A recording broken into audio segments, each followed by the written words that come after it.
home of Colin Cowherd. Always live on the Odyssey app is KFXX KWJJ HD2 Portland. 1080 The Fan, an Odyssey sports station. Don't lose to a choke. You cannot lose to a choke. Blitz is on. McCoy. Intercepted. Picked off. Keaton Crawford. Pick six. This is Durden Sprague. Derek Harmon met Quinshawn Judkins in the hole, and his hands, his big paws, just immediately ripped it out of his hands. The officials meeting briefly. The White Hat signaled first down Oregon. He came out of that with the ball. Kickoff's coming from the 50-yard line, and it's going to be a squibber. It hit one of the up men. That ball's up for grabs. A line drive kickoff from midfield. It hit one of the Ohio State guys and bounced back. Yes! Ducks got the ball! With Andy Dirt Johnson and Brendan Sprague. Ohio State showing pressure. Gave it to he kept it. He's going to get a first down or more. 20. Inside a block at the 10. To the 5. Touchdown! Dylan Gabriel! Sappington steps it off and is ready. Snap, hold, kick. Long, plenty, straight. Good! Sappington gives Oregon the lead back. Howard steps back to throw. Looks right. Pump fake.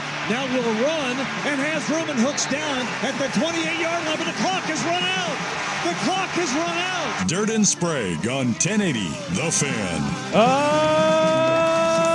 right, 6:02 in the Rose City. Time for Durden Sprague on Portland Sports Leader 1080 The Fan. Oh, man. Only one question to ask. Anybody got a heart rate monitor?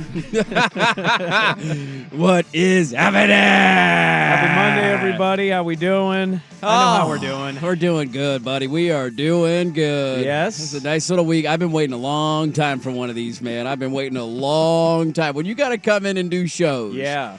The Monday after heartbreaking losses to a hated rival in which your dream season falls apart and you got to go play Liberty in the Fiesta Bowl. When you got to come do Monday shows, that absolutely blows. I have been waiting for a long time for one of these, and today is going to be a lot of fun. I thought you were going to cite like 4 weeks ago when you come in and talk about your team struggling against Idaho. Hey, we were just it was a rope-a-dope strategy, man. We were just bobbing and weaving along the ropes, bobbing and weaving, trying to throw everybody off. Was there ever one split second for you? I know we're going to get to so much today. Yeah. Was there a moment for you on the sidelines of this game where you just kind of thought to yourself, we struggled with Idaho and Boise State. The entire game. The same team that's doing this. The entire game. Probably should have lost or could have lost to Boise State. Without a punt return, they could have lost to Boise State in the second week of the season. And it's so funny, too, because I had the thought, I didn't watch a lot of football on Saturday, obviously, other than the Oregon game because I was down there.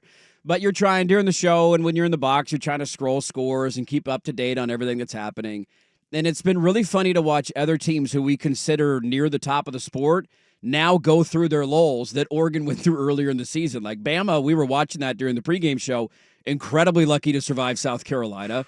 Needed a 2-point conversion to go against them or go for them. How do you not get an onside kick? And then they give up the onside kick and allow one more opportunity. Tennessee didn't score an offensive point at home in the first half against Florida. Damn near lost. Needed overtime to win that game. Ole Miss was one of the best teams in the country. They now got 2 losses, including one at home to Kentucky. It's been kind of funny to see all of that come full circle and everybody eventually go through their lulls and their bad performances, and hopefully we got ours out of the way in the first 2 weeks of the season. Yeah, well, we're starting to go through ours right now. Don't lose to a choke. You cannot lose to a choke. You guys doing okay? We got choded. You guys doing all right?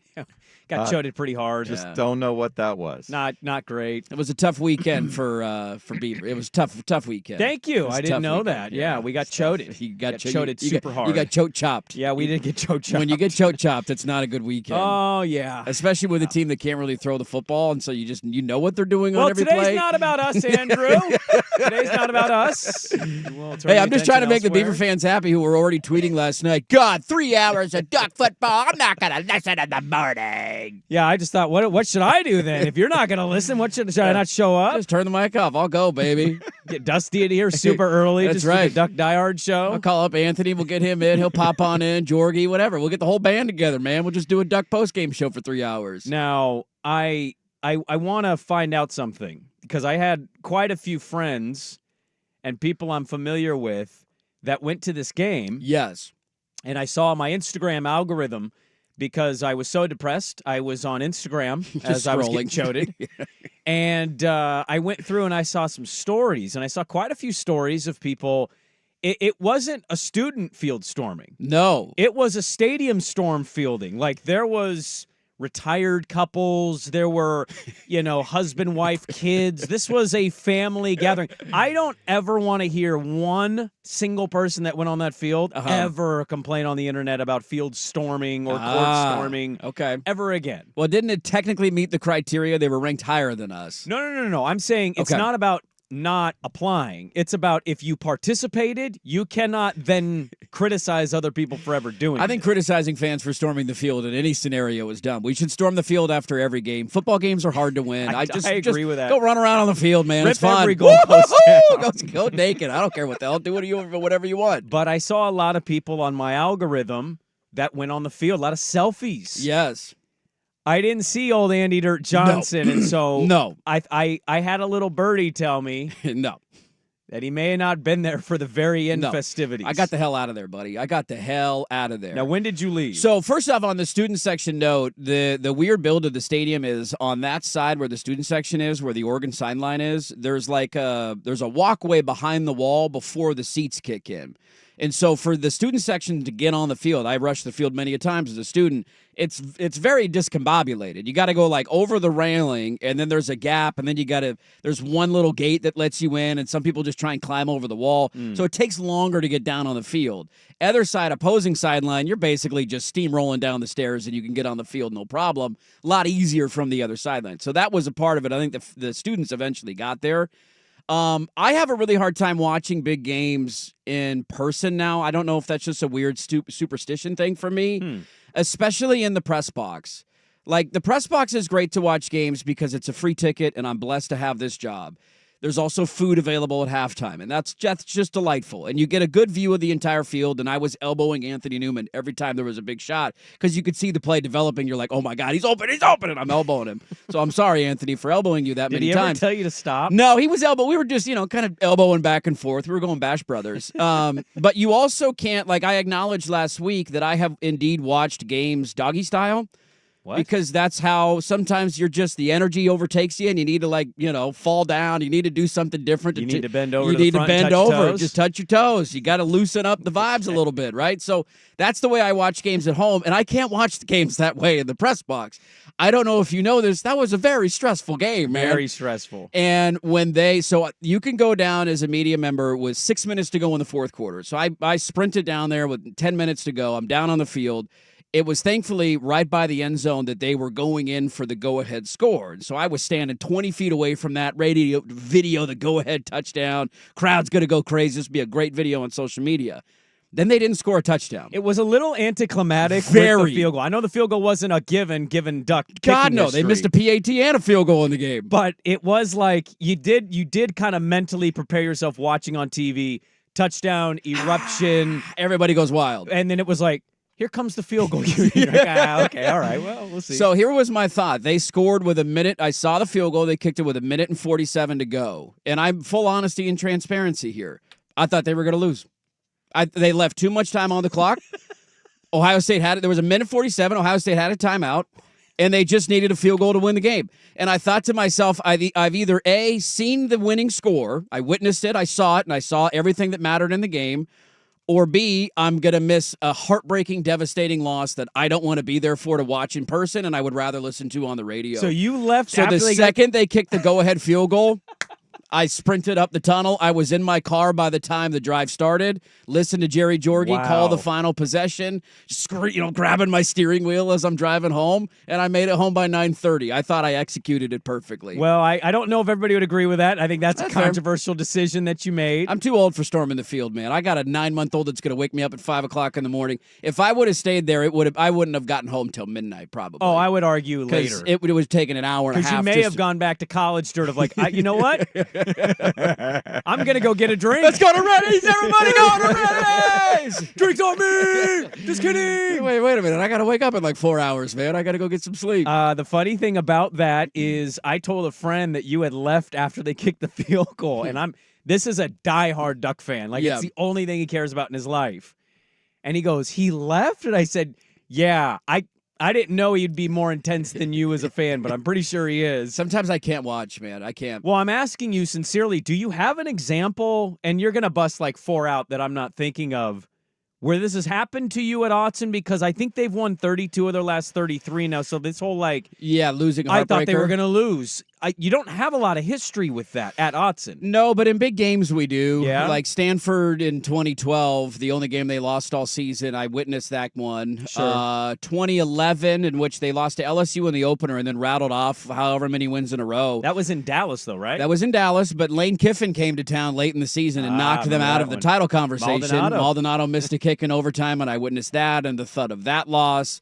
The Stanford game in Mario's first year, in which they blew a big lead and he decided to not take a knee, and then they went on to lose that game in overtime. Right? So, there's a few examples of this, and there's nothing worse than just standing there. The stadium goes quiet, and it's just this sad, somber, slow walk out of the arena. Now, is there any part of you've left Autzen now, you can hear through the radio Jerry Jorge's excitement, their emotions, you can kind of probably hear the background celebration noise because we're going to get to the loudness of Autzen. Yes, very loud. Is there an idea for you or a thought in your head driving like, damn, I wish I wouldn't have left? Is there any part of you that's like, I wish I wouldn't have left? I wish I would be filming this right now on my phone. Not really. No, I don't need that moment anymore. It'd be good for social media content. I could have posted that video and it would have been good, but my grandfather was this way. He grew up and was a diehard Nebraska fan. Used to give me Nebraska gear all the time. And when I was a kid, that's all I ever got for Christmas. And during big Nebraska games, he couldn't watch. He'd just go walk around the block and probably chain smoke cigarettes. But what's the point of the game? I know, it's just too stressful. Like, I don't want to see. I can't watch. It's too stressful, man.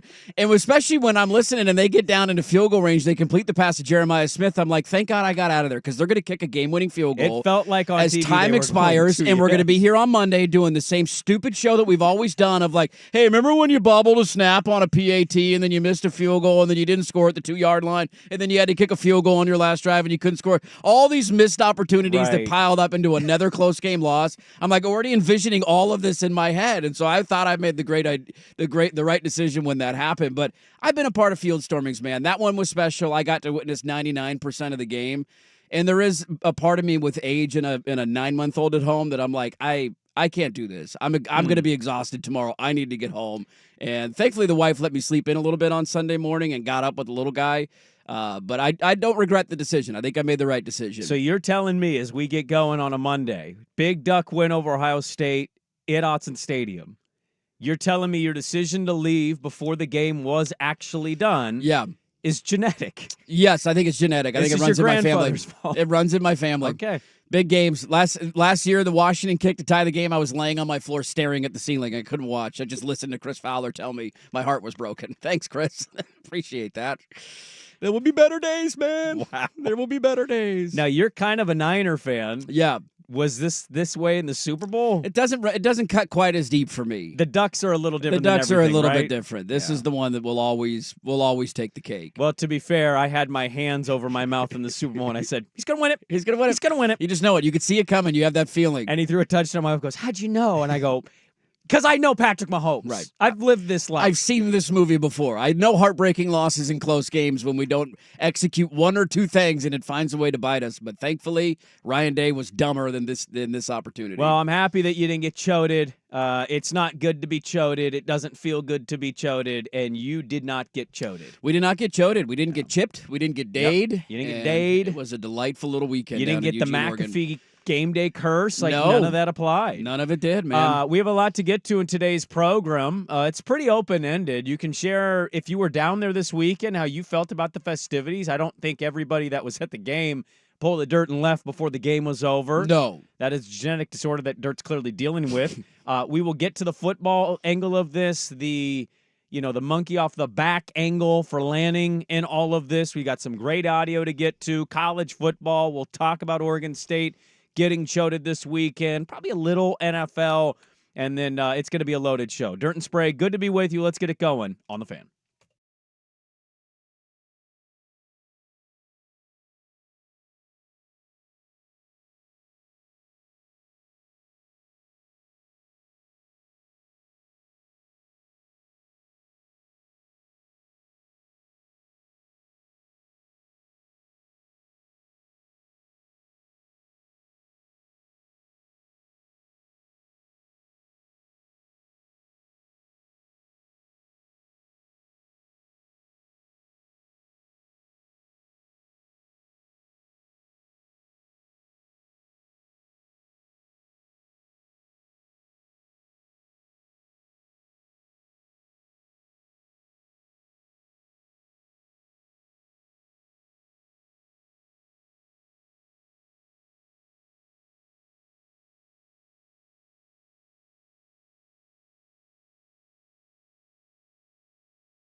morning, and I'm on my knees. This is Dirt and Sprague on 1080 The Fan.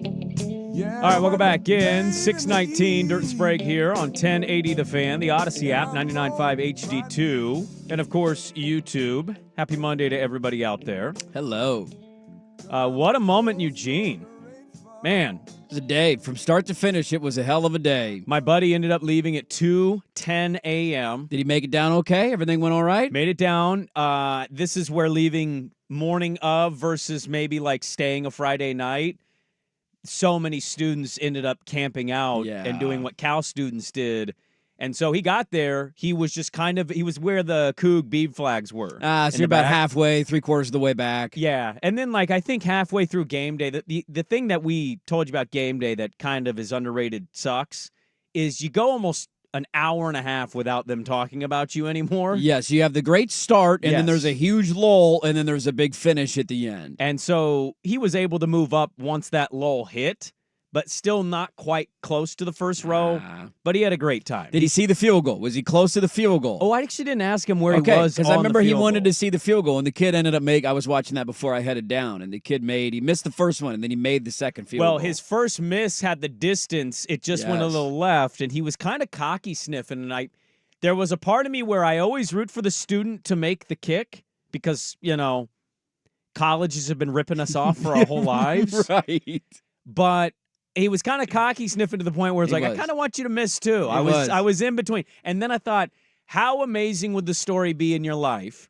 Whatever you accomplish, you get to share a story that one time you were on national television in front of millions of people and your peers in the student union, and you made a field goal on live TV for $100K with Nick Saban holding the football because Herb Street had jet off. He was gone. The greatest coach of all time was your holder. It was unbelievable. You made that kick. Breaking news to that kid, your life has peaked. It will never get better than that. It's going to, you might have $100,000 for making a kick, and Nick Saban's holding. It ain't ever going to get better than that. The kids are cool, but it ain't that cool, man. Yeah, you might get married. $100,000 field goal. Yeah, what would you rather have, a kid or $100,000? That's a tough sell right there, man. Yeah, no, it was. We'll get to the McAfee audio just a second because I thought it kind of set the tone for what the day probably was going to be with the energy of the place. Yeah, but I think you're right. I think there's never going to be a better moment. There may be some great moments. Sure, some highlights here or there. But winning $100K, probably paying for your school, and having Nick Saban be a part of that moment, you can't beat it. It'll cover like $4 and maybe a term of room and board, and then you'll have to go back into your student loans after that. His major was something weird, too. It was like business science or something, and I think McAfee was like, well, what does that mean you're going to do? And he's like, He kind of sounded like a college kid. I don't know what I'm going to do with it. That's what every college kid is, man, and especially now with what degrees are worth. But that was a great start to the day. Game day lived up to the hype. It just was – there is something fun and unique about when all of the eyes of the sport are on your game and on your team. And I think that adds to the pressure level of wanting to win it because you understand – the conversation and the discourse that will take place if you do win a game like that.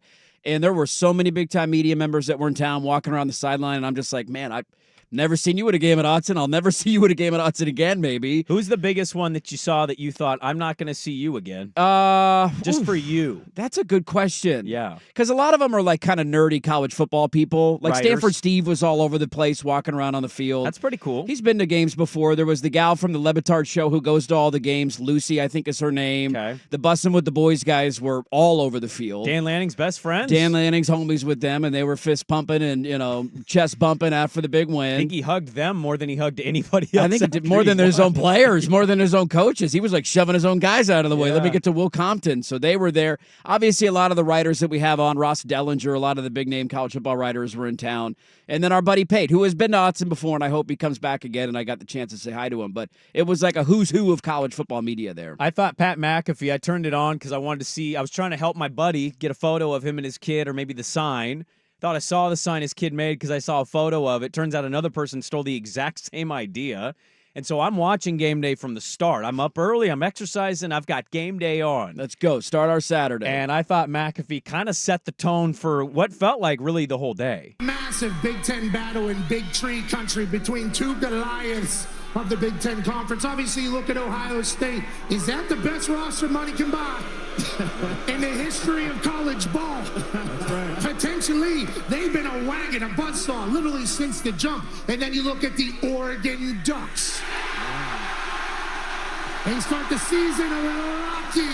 Little rocky. First 2 weeks, we don't have it figured out. Then the third week against stupid Oregon State. Whoa. You got Choden. Leave us alone. And then since then, this Oregon team has been a buzzsaw. Ohio State has been a buzzsaw. All roads leading to Eugene, and I can't help but say, hey, hey,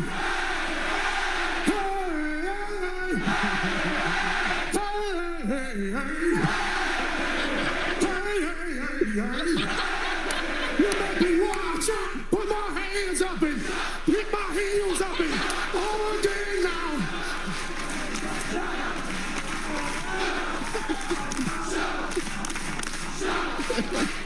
A little bit something now, a little bit something now, a little bit something now, a little bit something now, a little bit something now, a little bit something now, a little bit louder now, a little bit louder now, a little bit louder now, a little bit louder now, a little bit louder now, a little bit louder now, a little bit louder now. It's awesome. It's a great day in Oregon. So he kind of set the tone. It's a great day in Oregon.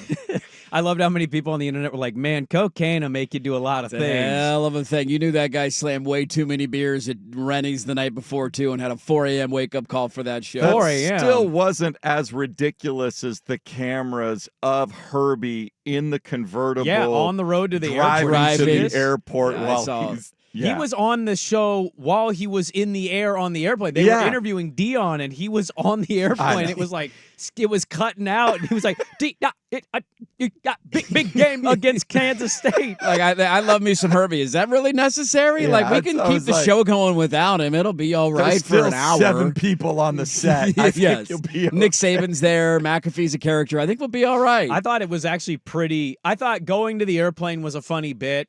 Having him on while on the airplane, it was just like, I don't think I need him 30,000 feet above the air going making over his picks for the Iowa State-West Virginia game. Like, all right, thanks, Herbie. I'm glad I have that information now. And I would argue, too, because Cal really brought it the week before. They did.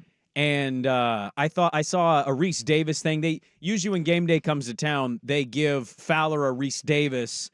They'll come out and do a media sesh, and that's about the only media availability locally they give you. And so Reese came out and basically said Oregon was a standard, but Washington State's his favorite show of all time, but Cal is the best one because Cal had way more energy than people thought they would. They did. The benefit for you is you had the primetime game. Cal got relegated to 7:30 kick. If you go look at the ratings, barely anybody watched that game. Yeah, and I'll tell you, too, like the Cal game day atmosphere was better. Just from what I saw on television, there were more people there. It was a bigger deal. More electric throughout the whole show. Look, this is going to be this is going to piss a lot of people off. It happens regularly with us. That was your 30th game day appearance in total. And I think, a good chunk of those have been at home games over the years. Road games and away. In total, they've been at 30 Duck games, and they're going to probably be back next year when a Penn State or whoever comes to town. Like, it's something that happens on a regular occurrence. When it happens once at Cal and you don't know if it's ever going to happen again, that's why they got the crowd that they got. And so we didn't touch what Cal did a week ago. The crowd was great at game day. I was pumped with the students for showing up. That was all awesome, but the Cal thing was pretty unique a week ago. Yeah, but it's still Lanning coming out there. They had a big piece on him, his wife's battle with cancer. They did, He was on the stage with Saban. He famously interned for Nick Saban, and that's how his entire coaching career kind of took off. So, just really good moments, I think, and kind of set the tone for what the day was of, you mentioned it, all eyes being on your team. And it's not that you haven't had eyes on you. And we're going to get to it. This one, it just felt different for them. It did, because it wasn't, and this is the unfortunate part about what happened out on the West Coast, when there would be a big Pac-12 showdown, even Oregon and Washington last year in Seattle. A lot of the eyes in the nation were on that game. And Game day was there, and Fowler and Herbstreit were on the call. There is the aspect of the rest of the country viewing it as that's a fun game, that's cute, but it's the Pac-12. It's the West Coast. It's the West. Football, we don't take them seriously. And right. Washington made it all the way to the national championship last year, and Oregon's played for 2, so that narrative shouldn't exist, but I know that it does.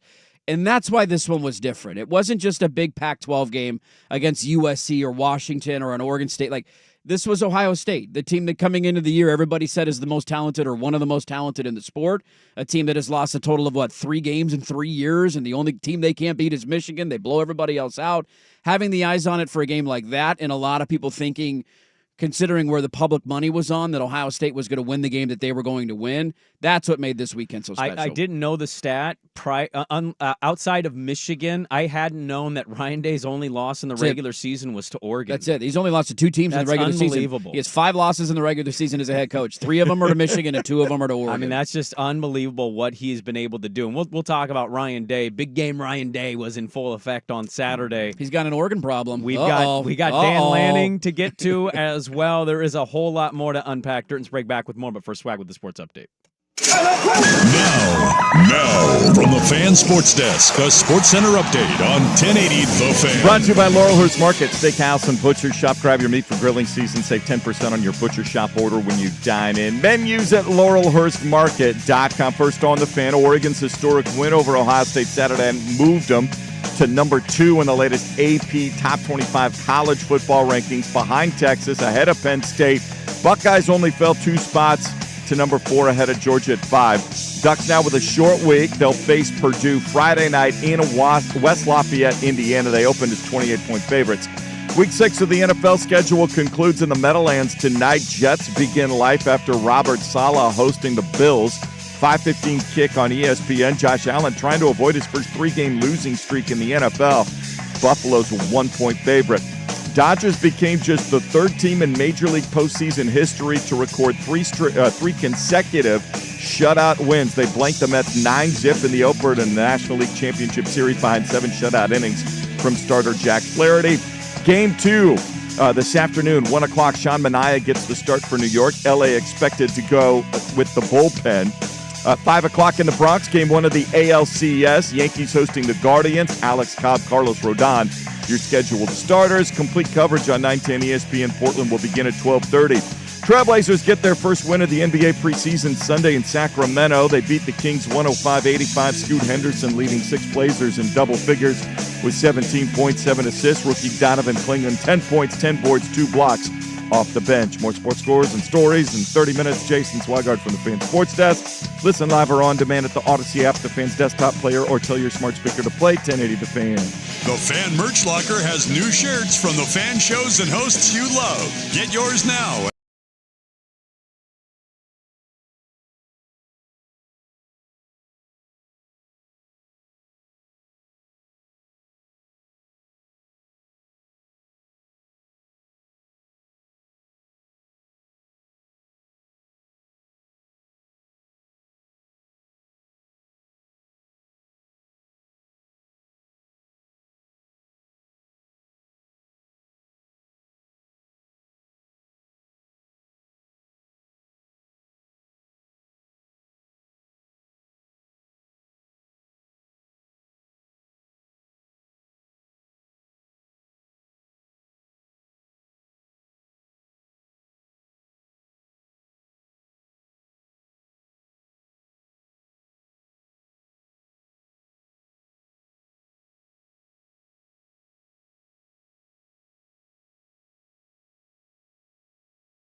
side 2-1. Did he get there? Yes!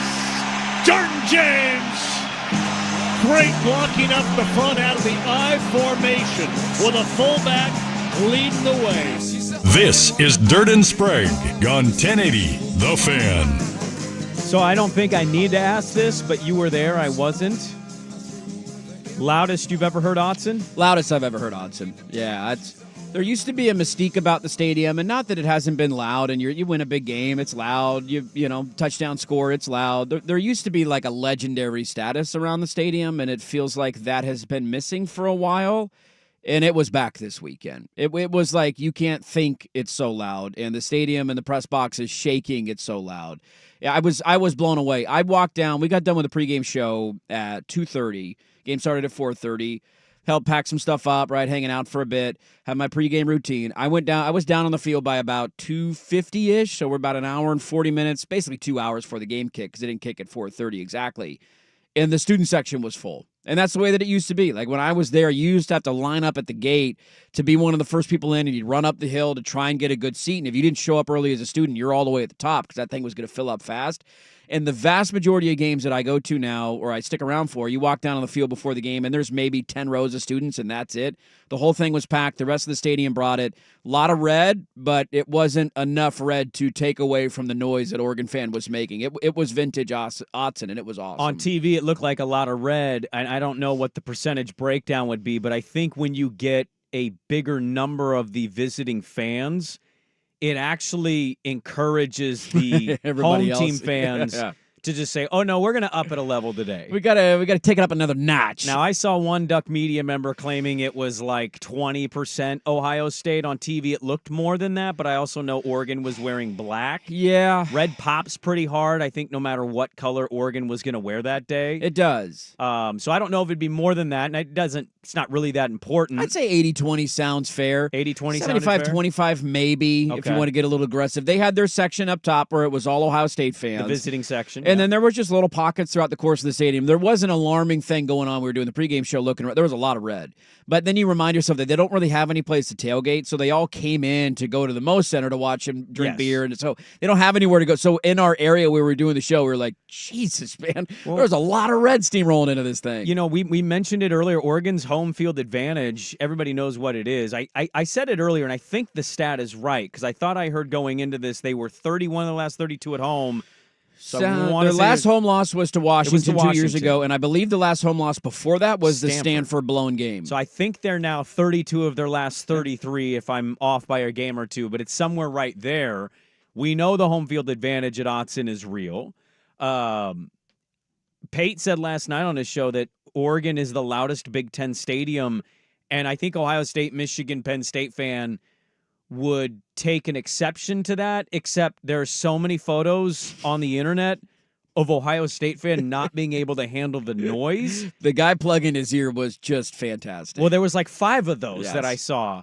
You got the full clown makeup. Necklace Ohio State guy came out here for that game. Oh, I saw him, old Buck Nuts or whatever they call that guy. I love that guy. The King Buck or the Nut or whatever he's going to be called. He had a little duck that he was holding on to, like choking him out. I saw him. He was front row on the Ohio State sideline. I thought my favorite sign at game day was just simply "Bust a Nut." I thought that was fantastic. But the home field advantage is real, and Pate saying it being the loudest in the Big Ten. I mean, my God, welcome to a new conference with that. And so I thought it was interesting, the home field, how it impacted Ohio State, I thought was really evident, especially early on in that game. Yeah. And so everybody showed up and showed out. I will say, though, the weird thing, I've been to a lot of sporting events that have been loud. I don't think I'm not very good at differentiating noise levels. Like what's louder than what else? Like, I've been to a Boise State, Oregon State game where I'm like, I think this is the loudest thing I've ever been to. I've been to a 3-9 Oregon State, Arizona football game on the field with Nick Foles. They needed to win the game to get their second or third win. And I'm like, oh my God, this feels like as loud as when they beat USC. And like, I'm just not very good at differentiating noise levels. Yeah, it's hard to do. I feel like there's a different decibel that you hit when you like take it over the top. Because my ears will ring No matter what. as soon as it gets loud. Yes. The funny thing about modern technology is that my iWatch will now give me alerts of like, hey, you're going to go deaf if you stay here. And I remember there was like an hour before the game, and it was just music playing, and the fans were yelling and kind of getting ready to go. And I kept getting alerts on my iWatch that was like, this is a certain decibel level, and if you're in this longer than 10 minutes. So it's funny that you have the technology to back that up. Going to a lot of Duck games, the last time I remember it being that loud was 2014 Michigan State. That was the last one where it felt like this has hit another level of it's not just, holy crap, this is loud, because it's always loud. And when you get big groups of people together and they're screaming, it's going to be loud. But just to that next level, the Michigan State game when they won the year they went to the playoff and Efo had the pick at the end of the game and Mariota won that game, that was the last time I remembered it being that way. And it was honestly, man, like, I'm coming in with a bit of this isn't like a conference pride thing for me anymore. Like, screw the Big Ten. I got double birds up. It would be hilarious to win the conference in year one because everybody looked at Oregon coming in saying, oh, you can't play big boy football. You can't hang in the trenches. Like, yeah, can't hang in the trenches. How'd that go on Saturday night for you? And then Ohio State fans for a week spent arguing that 60,000 can't be, like, our guys play in big stadiums every week. We can handle the crowd noise. And go listen to literally every Ohio State media member that was there. Yeah. And their post-game videos, their post-game articles, whatever. Every single one of them, to a man or to a woman, said that the noise was one of the loudest things they've ever heard. It's one of the loudest stadiums they've ever been in. It had a major impact on their team. For a team that plays in sold-out arenas every week and big crowds every week, it was the loudest that they had ever gone through. It might have peaked, honestly, and the drive in the first half when they had the multiple false starts after the fumble and Oregon was kind of seizing the momentum. They were breaking decibel levels when they got back-to-back false start penalties and then had to punt. Now, you're pulling a Tez Johnson on me. This was the only criticism I had in post-game. Tez Johnson was interviewed on KGW, and he pulled the Georgia football, and you kind of just did too. Oh, he said nobody gave us a chance? And basically, everybody been doubting us. Nobody thought we could do this. It's not from a national media standpoint. They gave Oregon a decent chance to win. It's mainly the fan bases in the Big Ten. There was an idea. We did a segment last week on Ohio State message boards and how they felt about the game. They were kind of confident. They thought they were going to win the game easily. The only team we can't beat is Michigan, and Oregon ain't Michigan, and they had to learn their lesson the hard way. I want to get to just the statement win and kind of what it meant in general. We'll break down the actual game stuff coming up at 7 a.m. We'll put a poll, an open-ended question up on Twitter last night. What is the loudest sporting event you've ever been to? And there's a few people out there that were at the game that responded. There's also some fun ones, some Mac Court ones. We've got some Blazer memories there. Just the loudest sporting .9 event. shot was there. The Dame shot against OKC. That I was at the OKC walk-off. That was in the running for loudest I've ever been. I actually think the louder one was Brandon Roy's fourth quarter against the Mavericks. I just can't differentiate. I see what you're saying. You know what I mean? Yeah. Like I get to a point where I'm just like, it all sounds the loudest I've ever heard. The loudest thing I've ever been in. Monster truck rally inside the Rose Garden. Couldn't hear anything. But that's cheating. Gravedigger! I didn't go to the series. I didn't go to the playoff series in the Kingdom from the 95 Mariners. Somebody tweeted that But I was at one of the games in September as the comeback was going, and they had a late 8th, 9th inning rally or whatever. And that place, because there was nowhere for the sound to go, 58,000, and Echoing it back, just echoes back off the concrete. Autzen has a lot of what Lumen does. The way it's built, the noise just kind of reverberates loud down. Thursday night, but for the wrong reason. Yeah, well, a lot of red. Speaking Way of a lot of too red. much red in that building. Come on, 12s. I was disappointed in the 12s. Well, we're a great fan base. What do you want from us? We did that segment on Friday. It was what happened to this great fan base. By the way, if you find Swag's phone somewhere in Seattle, he'd like it back. He has no please contacts. return it. Please return his phone to him. Somewhere between the Mire and Queen Anne Hill. It's somewhere in there. He doesn't want to talk about that he left it at a bar, but it definitely was left at a bar. Yeah, definitely. It was that or an Uber. It's one of those two. I did that in Vietnam. Somehow got it back. Let's get to more of the game-related stuff. Something about this matchup that I want to talk about next on The Fan.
This is Dirt and Sprague on 1080 The Fan. We'll get to the game stuff coming up here. Fascinating game between Oregon and Ohio State. My Beavs got choated this weekend. They did. We'll get to that. Is Huskies. that worse than what happened to the Huskies in Iowa? Really? I don't know. What's Iowa's record? Yeah, it is. Were they 2-4 going into that game? Yeah, it is. You want to ask Nevada. that question again? It's Nevada. You're way too smart to ask stupid questions like fine. that. You're better than that. It's Nevada. We got choated. And they beat Michigan last week. Anyways, yeah. We'll get to all of that. Lincoln Riley having a tough time in Southern California. They're like 3 or 4 plays away from being undefeated, man. Just 3 games away from being undefeated now. I might be joining you soon. Hey. You might be right. Where Dirt was Come right. on over. The water is warm, my friend. No, but I thought this weekend, look, I know it's been a lot of Oregon, but it just felt bigger. I think part of that is having game day kind of helps set the tone, and then it's top 5 matchup. It's just, in any other world, this is Bama, Georgia. We just talked about that game a couple weeks ago. Yeah. This is the same thing. It's a top 5 matchup. You don't get a lot of these in our great state. And this is Oregon's first year. They made a splash, pun intended, with putting a duck in the river at Big Ten Media Day. They did this Team Out West stuff. Dan Lanning, it's not that he was, acting like he was going to win the conference, but he certainly came in with the energy of, we're here to win the conference, gentlemen. And then they started out really shaky and created a narrative about themselves. And so it kind of just sets up this big, interesting matchup between 2 top 5 teams. Chip Kelly quits being a head coach so he can be a coordinator. So now Ohio State has 2 head coaches basically on the sidelines. Yeah. And I just thought it was so interesting going in. And the weekend takeaway from me, not wearing yellow and green the way you are, it was validation. I thought in a lot of ways it validated. Look, Oregon has been at the top or near the top of the mountain before in the conversation of college football. But this is different. The Pac-12, for whatever reason, never had the full respect, I think, of diehard college football fan around the country. Because we didn't win a title for 20 years. We didn't win a title, and then whenever you played a big boy, Ohio State in a Rose Bowl, LSU, whoever it was, Washington, Bama, they couldn't either compete or they couldn't get past that hump. And so, 2014, they got to a title game. 2010, they were in a title game. But 2016 hit hard. 4-8, Helfrich gets fired. In comes the snake salesman, Willie Taggart. He goes 7-5, and we act like it was the most amazing 7-5 of all time. We're swag surfing. He then leaves after 1 year. Then comes an offensive coordinator who didn't call plays. He's really just an offensive line guy. He recruits really well, but he can't win that big game. And so, Oregon's kind of in the conversation, but they're not taken very seriously. Yeah. You're in the Big Ten. I thought Saturday was a culmination of you're back to where you were in 2014. The feeling of, we belong with anybody and everybody. The difference was the way the game was played, because 2014 is all-time special. But then you went up against Ezekiel Elliott, and you said, this is where we lack. Yeah. And I thought Saturday was kind of just a stamp of we're in the Big Ten now, and we're serious, and we're built different. I thought it was a validation of what Lanning's built, and we're back at the top of the mountain with a few other teams. I had the same validation feeling, honestly, in my belief in him as a head coach. There have been times over the last year where there's been criticism that's gone his way, and there probably will be the rest of the season. It's incredibly hard to win a national championship, and if Oregon doesn't win one, I'm sure more criticism will come out. I sent out a tweet after the game on Saturday night, said, hey, I'm confused. I thought Dan Lanning can't win a big game. Somebody explain this one to me. And I enjoy the number of people who are already responding by moving the goalposts and saying, well, call me when he wins a championship. So that's what we're going to do now. You just a FYI, you skipped a step in the moving of the goalposts. First, it's supposed to be, but he hasn't won a playoff game. And then when he wins a playoff game, you're supposed to move the goalposts so he hasn't won a national championship. It was validation in his belief, or in our belief in him, I think. He came close last year, but he couldn't quite get the team over the hump. The reality was they were 2 yards away from winning that first game, and if Brandon Dorlus affects a fumble a split second sooner, maybe you win the second game, right? That's how slim the margin was. The reality about what he's been doing and what he's been building is that they're not going to go anywhere, and that's always been the thing that has kept me feeling confident in the direction of the program. There were times in the past when Oregon would have a big season and there would be a devastating feeling about a big-time loss because it felt like all your eggs were in that basket. We have Marcus Mariota, a generational quarterback, and if we don't win with him, how are we ever going to win one? Like, if we can't do it with him, how are we? It just has felt different for the last 18 months of the way he's recruiting, the money that they have to spend in NIL, the direction, the way that the roster, like, think about from his first game as a head coach, they lose 49-3 to Georgia, playing one of the best teams in the sport. That was in year one, game one. To where they are now at the line of scrimmage, talent-wise, and being able to hang with one of the best teams in the sport and beat one of the best teams in the sport in a game that could have gone either way. Yeah. It just shows you how far they have truly come in just 2.5 years. And the recruiting impact from this game is going to be bonanza over the next couple of weeks. They've already got a commit yesterday. They got multiple silent commits that are ready to jump on. Like, it is full steam ahead. They needed one of these wins to kind of accelerate the process. And that is what I think the hope is this win can be on Saturday night. His mantra is literally, you can sleep when you die. The guy, I don't know how much people believe or don't believe in Dan Lanning that aren't Duck fan. I'm certain that non-Duck fan still questions them getting to the top. And I think that's fair. There's only 2 coaches, I think, in the sport or 3 because Mac Brown's still a thing. But there's only a couple of these guys in the sport that win. So it's a really hard thing. And now the playoff, I think, makes it a little harder because you got to win more games. And it's all going to come down to matchups and who you got to play. But see, and this is where we'll get to the talk of the game. It was how you won. That's different. Yep. Now, you did beat Ohio State in the regular season with Mario by winning the line of scrimmage on the offensive line. But with Mario, there was still a little bit of something that you just didn't feel quite right. I would argue this Ohio State team's different than that one, too. Because it motivated them that day to actually build out the way. How many times, we'll get to the game stuff here to kick off the second hour. Like, I was asking myself this. I'll go look at the official stats. I don't know if I heard Jack Sawyer's name mentioned once. No. And I think it speaks. And or JT Tuimalau. Tuimalau had one play kind of in the second half that it was like a goal line stop. Largely, they have names on that defensive line that that you didn't hear. And on the other side, Oregon has a name that came from that conference, stayed in it now because Oregon's in it, and I thought he was wreaking havoc, wrecking havoc. They don't win the game without Derek Harmon. And you had no Jordan Birch in that game. No. That was what we talked about on Friday's show. So we'll get to the game side of this, but validation was kind of my takeaway. Yep. I think Duck fans should feel, and I think why they celebrated the way they did was we're here, and we're real. So we'll kick off hour number 2 with the actual game itself. Oregon beats Ohio State. My Beavs got choated. Loaded second hour. Dirt and Sprague on the Fan.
always live on the Odyssey app, is KFXX KWJJ HD2 Portland 1080 The Fan. Let's stop having fun. We have to focus. That's right. An Odyssey sports station. Now, from the Fan Sports Desk, a Sports Center update on 1080 The Fan.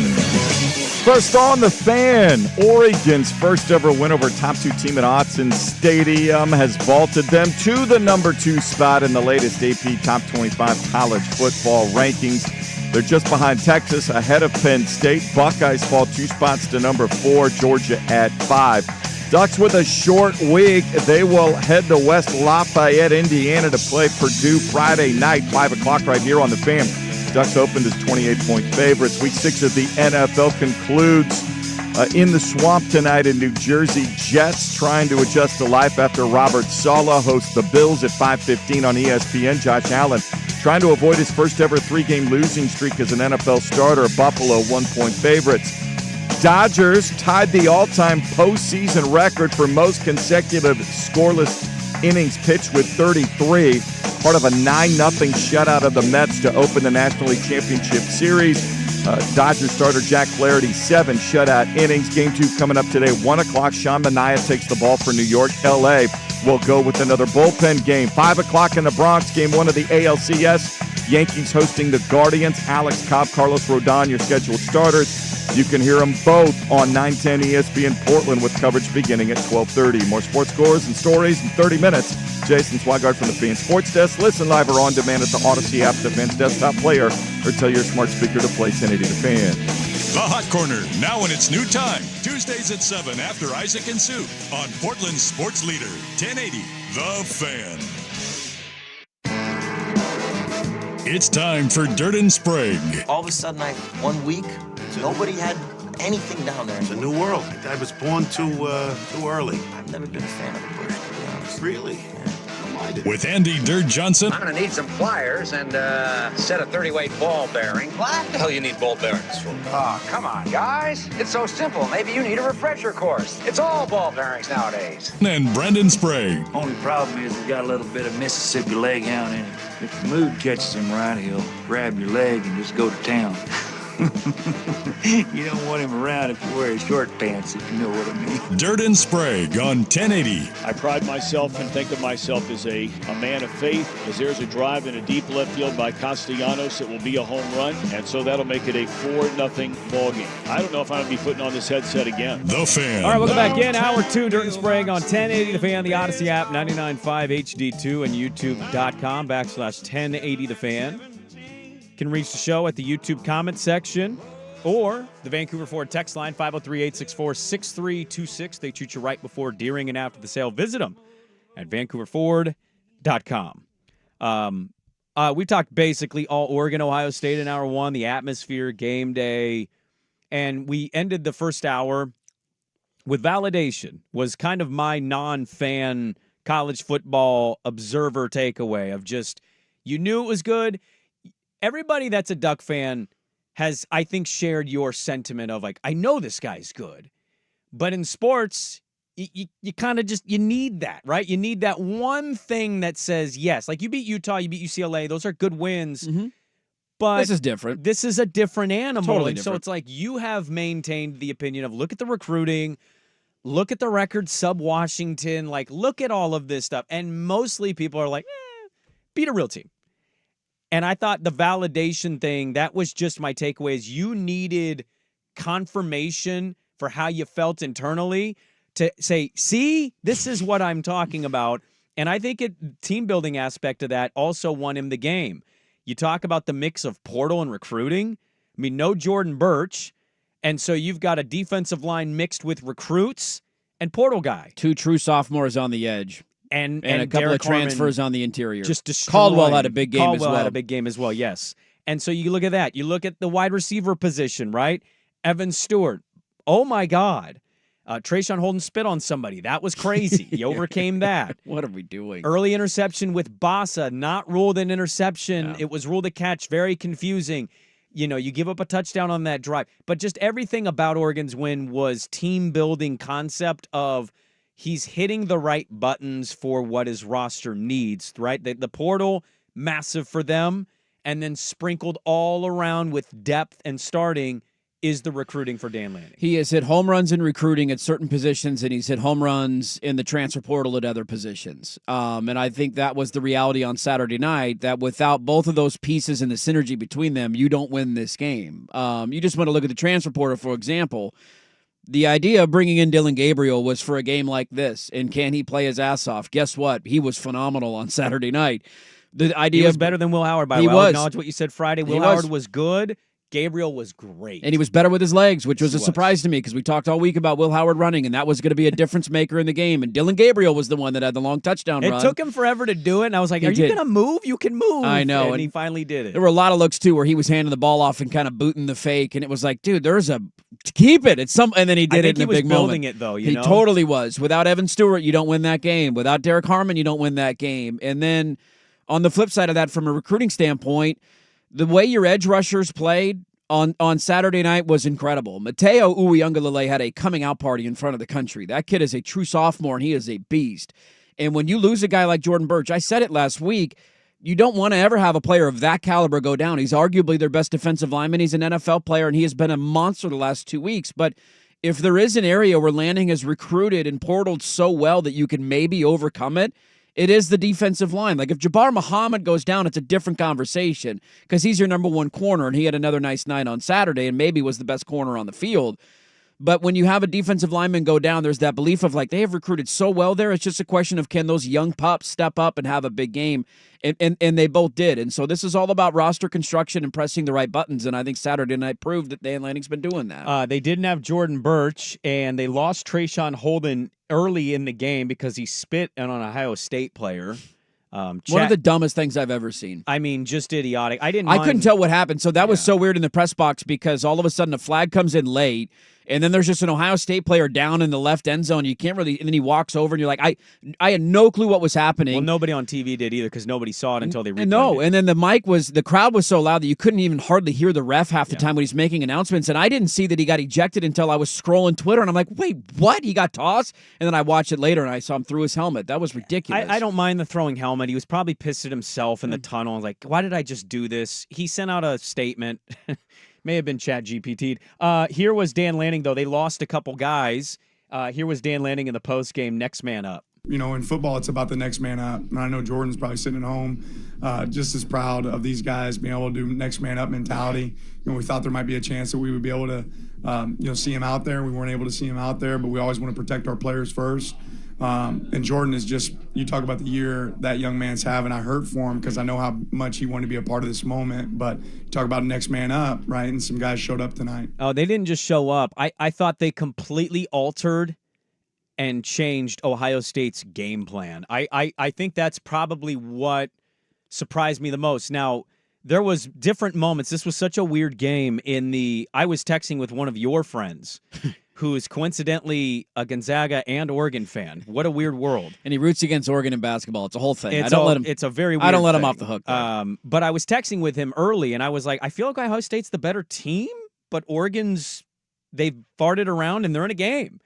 And then the game was getting kind of to the second half, and you could feel it swing, and then Oregon ends and they win. And so it's a weird game of feeling like one team may be better than the other, but then the other team comes back, they feel like they're better than the other. It was a toss-up game, but I thought one of the underrated things, Dirt, I thought they changed everything Ohio State wanted to do. Trayvon Henderson had 10 carries. Judkins had 11. Go look at Ohio State's box score stuff. They want to run the football, and I thought the defensive line for Oregon completely tweaked it and made Chip put him into passing situations. The numbers behind that are incredible. And if you would have told me this on Friday, I probably would have laughed at you and said, like, are you taking my talking points? There's no way they're going to do that. So in the first half, Ohio State had 21 carries for 122 yards, okay? 70 of those yards came on 2 carries. Henderson had the one drive where he broke 2 runs. Yeah. One of them was like 20, one of them was like 50. And he had 2 carries for 70 yards on that drive. The rest of the game for Henderson, he had 8 carries for 17 yards. In the second half of that game, when they were going to try and lean on Oregon, they scored first. They retook the lead, forced the punt from Oregon early. Like, they had the momentum on their side. In the second half of the football game, Ohio State had 12 carries for 19 yards as a team. 12 carries for 19 yards, and Oregon arguably didn't have their best defensive lineman. These games, and we talk about it ad nauseum leading into it, They're won and lost at the line of scrimmage, and that's always been the area that Oregon has fallen short. They've had flash, they've had substance, they've had speed, they've had athleticism, all of that. But when they play a big dog, they get bullied at the line of scrimmage. It happened in the national championship against Ohio State. That's the difference. And on the defensive line, for them without Birch to do that, they didn't have much of a consistent pass rush. That's where they really missed him, and Will Howard had a lot of time to throw. Got after him a little bit late in the game in some key situations. You guys kind of started putting pressure on Started him. to find some combinations there, but early in the game, he had a pretty clean pocket. But look, you're not going to be perfect. The fact that they took away the main, took away, but they limited the main strength of Ohio State's offense, it unquestionably changed their game plan. And I know that they came in thinking we're going to be able to run the football on them. Yeah. 12 carries for 19 yards in the second half is remarkable from one of the best, running back tandems that exists in the country. I want to give you a lot of credit. I asked you on Thursday's show, what is the number Oregon scores or has to score for them to win? And I have a prediction that you gave, I think from the pregame, or this is from the postgame, whatever your prediction was. I am. It says you predicted 31-27 on the show. You actually said if they score 31 or more. That was one shy. They needed you 32. Think they win. They needed 32. No, but you were right. Yeah. Like they scored 32. You said 31 or more. They were 1 point better, and they ended up winning by 1 point. And so, like, this game was so back and forth. Not only what they did defensively against the rush for Ohio State, the other part of this that was a little eye-opening, Ohio State came in with a pretty respected defense, and Oregon had 8 explosive plays, 20 yards or more in the game. Yeah, they were launching the ball all over the field. I felt like every time Evan Stewart caught the football, he was 40 yards up the field. Yeah. Denzel Burke is, in many people's estimation going into Saturday, a day 1 or maybe very early day 2 cornerback. And he got put on an island and he got embarrassed. He got torched all night. I thought if I had to rank it, I would say in order of who had the worst Saturday. Ryan Day 1, Denzel Burke 2, Ohio State fan 3. Like, I thought Denzel Burke, his draft stock had to have plummeted somewhat from what his performance was. Oregon took it to Ohio State's defense, and I just didn't expect him to have that many explosives. Well, and I think on top of that, too, what allowed them to be able to do that was the biggest surprise far and away in the entire game for me. And it's not even close. And it's the way your offensive line played. You know, there was I wasn't unsung heroes of the game. Without a doubt, I was not completely abandoning ship after the Boise game. In fact, I came in and was slightly, confident on that Monday after that game because I felt like they found some things in the second half that they could turn into success down the road. But not even I, in the most optimistic state of minds that I've ever been in, did I think their offensive line would play at that level against what is unquestionably on paper one of the best defenses in college football. The numbers that Ohio State has put up, I don't care about the opponents this year, have been insane. They were giving up 6 points per game. They have NFL draft prospects all over their defense. They have 2 of the best edge rushers in the entire sport. Your point on the secondary, that is one of the best defenses in the country, and it is one of the best defenses in the country.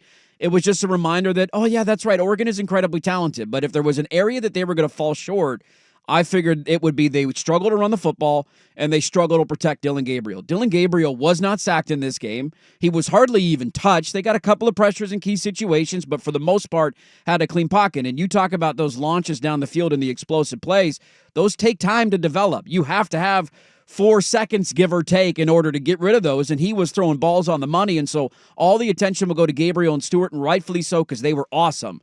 They don't happen without the offensive line setting a clean pocket, allowing the protection, and allowing Gabriel to throw the football downfield. They were unquestionably the MVP of that game for me, from a group a month ago that we were wondering, is this the worst Oregon offensive line we've seen in however many years? They can't block against Idaho. They can't block against Boise. Yeah. They were phenomenal on Saturday night. Poncho had like 2 snaps that were a little That's his questionably issue. high. He kind of dribbled one to him. Yeah. He had one that was high that went over his head and one that Gabriel caught and was able to recover. But as we noted from the Oregon State-Oregon game, they had a group. They had success. They carried it over against UCLA, Michigan State, and so they built for 3 straight games. Continuity, chemistry, consistency.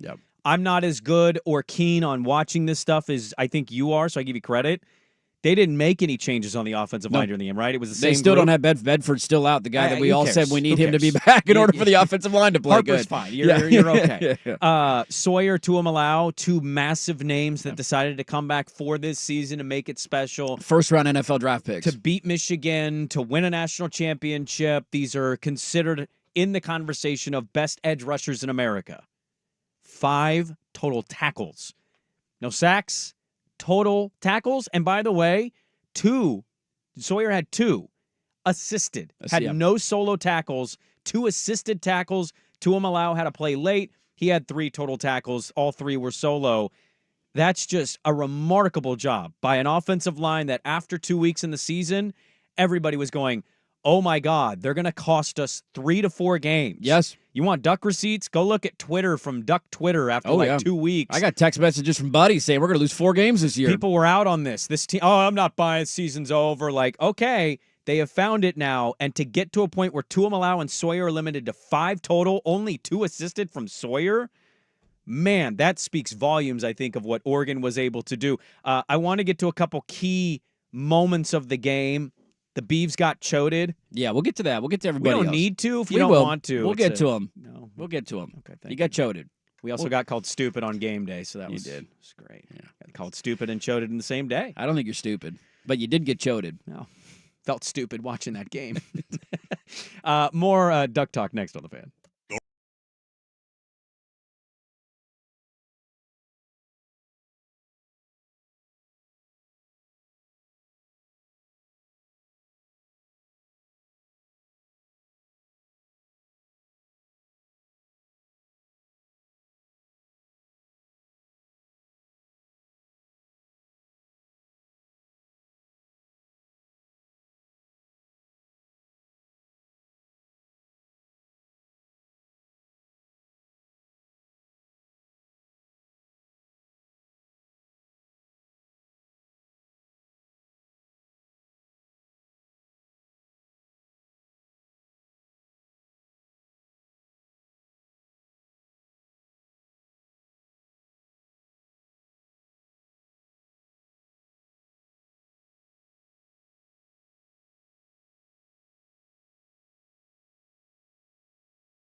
lost. What would be the future? Could you pay the cost? This is Dirt and Sprague on 1080 The Fan. Well, good morning, Duck fan. Anybody got a heart rate monitor? Hope you guys are doing all right. We're living on cloud 9 until we got to go on the road to Purdue on Friday. Pucker Factor immediately back. Every game, man. Not overlooking anybody. You can say that to yourself all you want. I've seen Purdue play. Had you seen Vanderbilt play? They lost to Georgia State. Yeah, we had talked about I didn't think Vanderbilt would beat Bama. I'll certainly give you that. They lost to Georgia State. I think if Vanderbilt played Purdue, they would win by 45 points right now. And Purdue almost won this weekend. I get it. Yeah, Illinois. Quit sleeping on the Boilermakers. I bet you don't watch more than 2.5 quarters of that game. I'll watch all 4 quarters. You know me. I got a problem. Yeah, you do have a problem, but I'm saying like Dante Moore should be playing in the third quarter of that game. From a Pucker standpoint, I'll only watch 2.5 quarters of that game. I heard they're leaving late, too. I just don't think they care about that game at all. Going on the road, short week, oh, yeah, beat up, Purdue. Boy, tough place to play. You lose Purdue. Notre Dame only won by 60 there. It's a tough place to play. Yeah. We lose we're not going anywhere. We got to be ranked ahead of Ohio State the rest of the year. Head-to-heads matter, right? Isn't that what we were told by the committee? I enjoyed Dan Lanning having to get up early. He was asked about the day. You know, you're on game day at 7 a.m. The game's not till almost 5, and then, you're coaching your way through. Dan Lanning just on what his day was. You can sleep when you die, right? You get an opportunity to do this, like the day that we got to have the day. Like, how awesome is Oregon? How awesome is getting to coach at this place?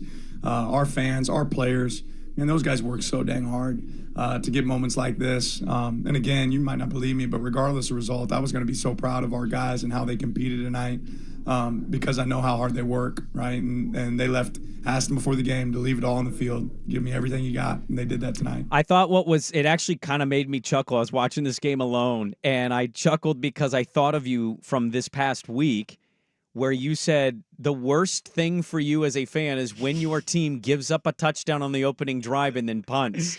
And that's exactly It was what actually the opposite, but it was how the game started. Reverse. I said if you go 3 and out and then give up a touchdown because you know you don't get the ball to start the second half and you're already fighting an uphill battle, it did happen. Touchdown, punt, and it was like, oh, great, here we go. I laughed at that because I'm like, he just literally talked about this happening. But you responded, and we brought it up. And Duck fans, some may have thought it was ridiculous. I thought there was a lot of validity to it.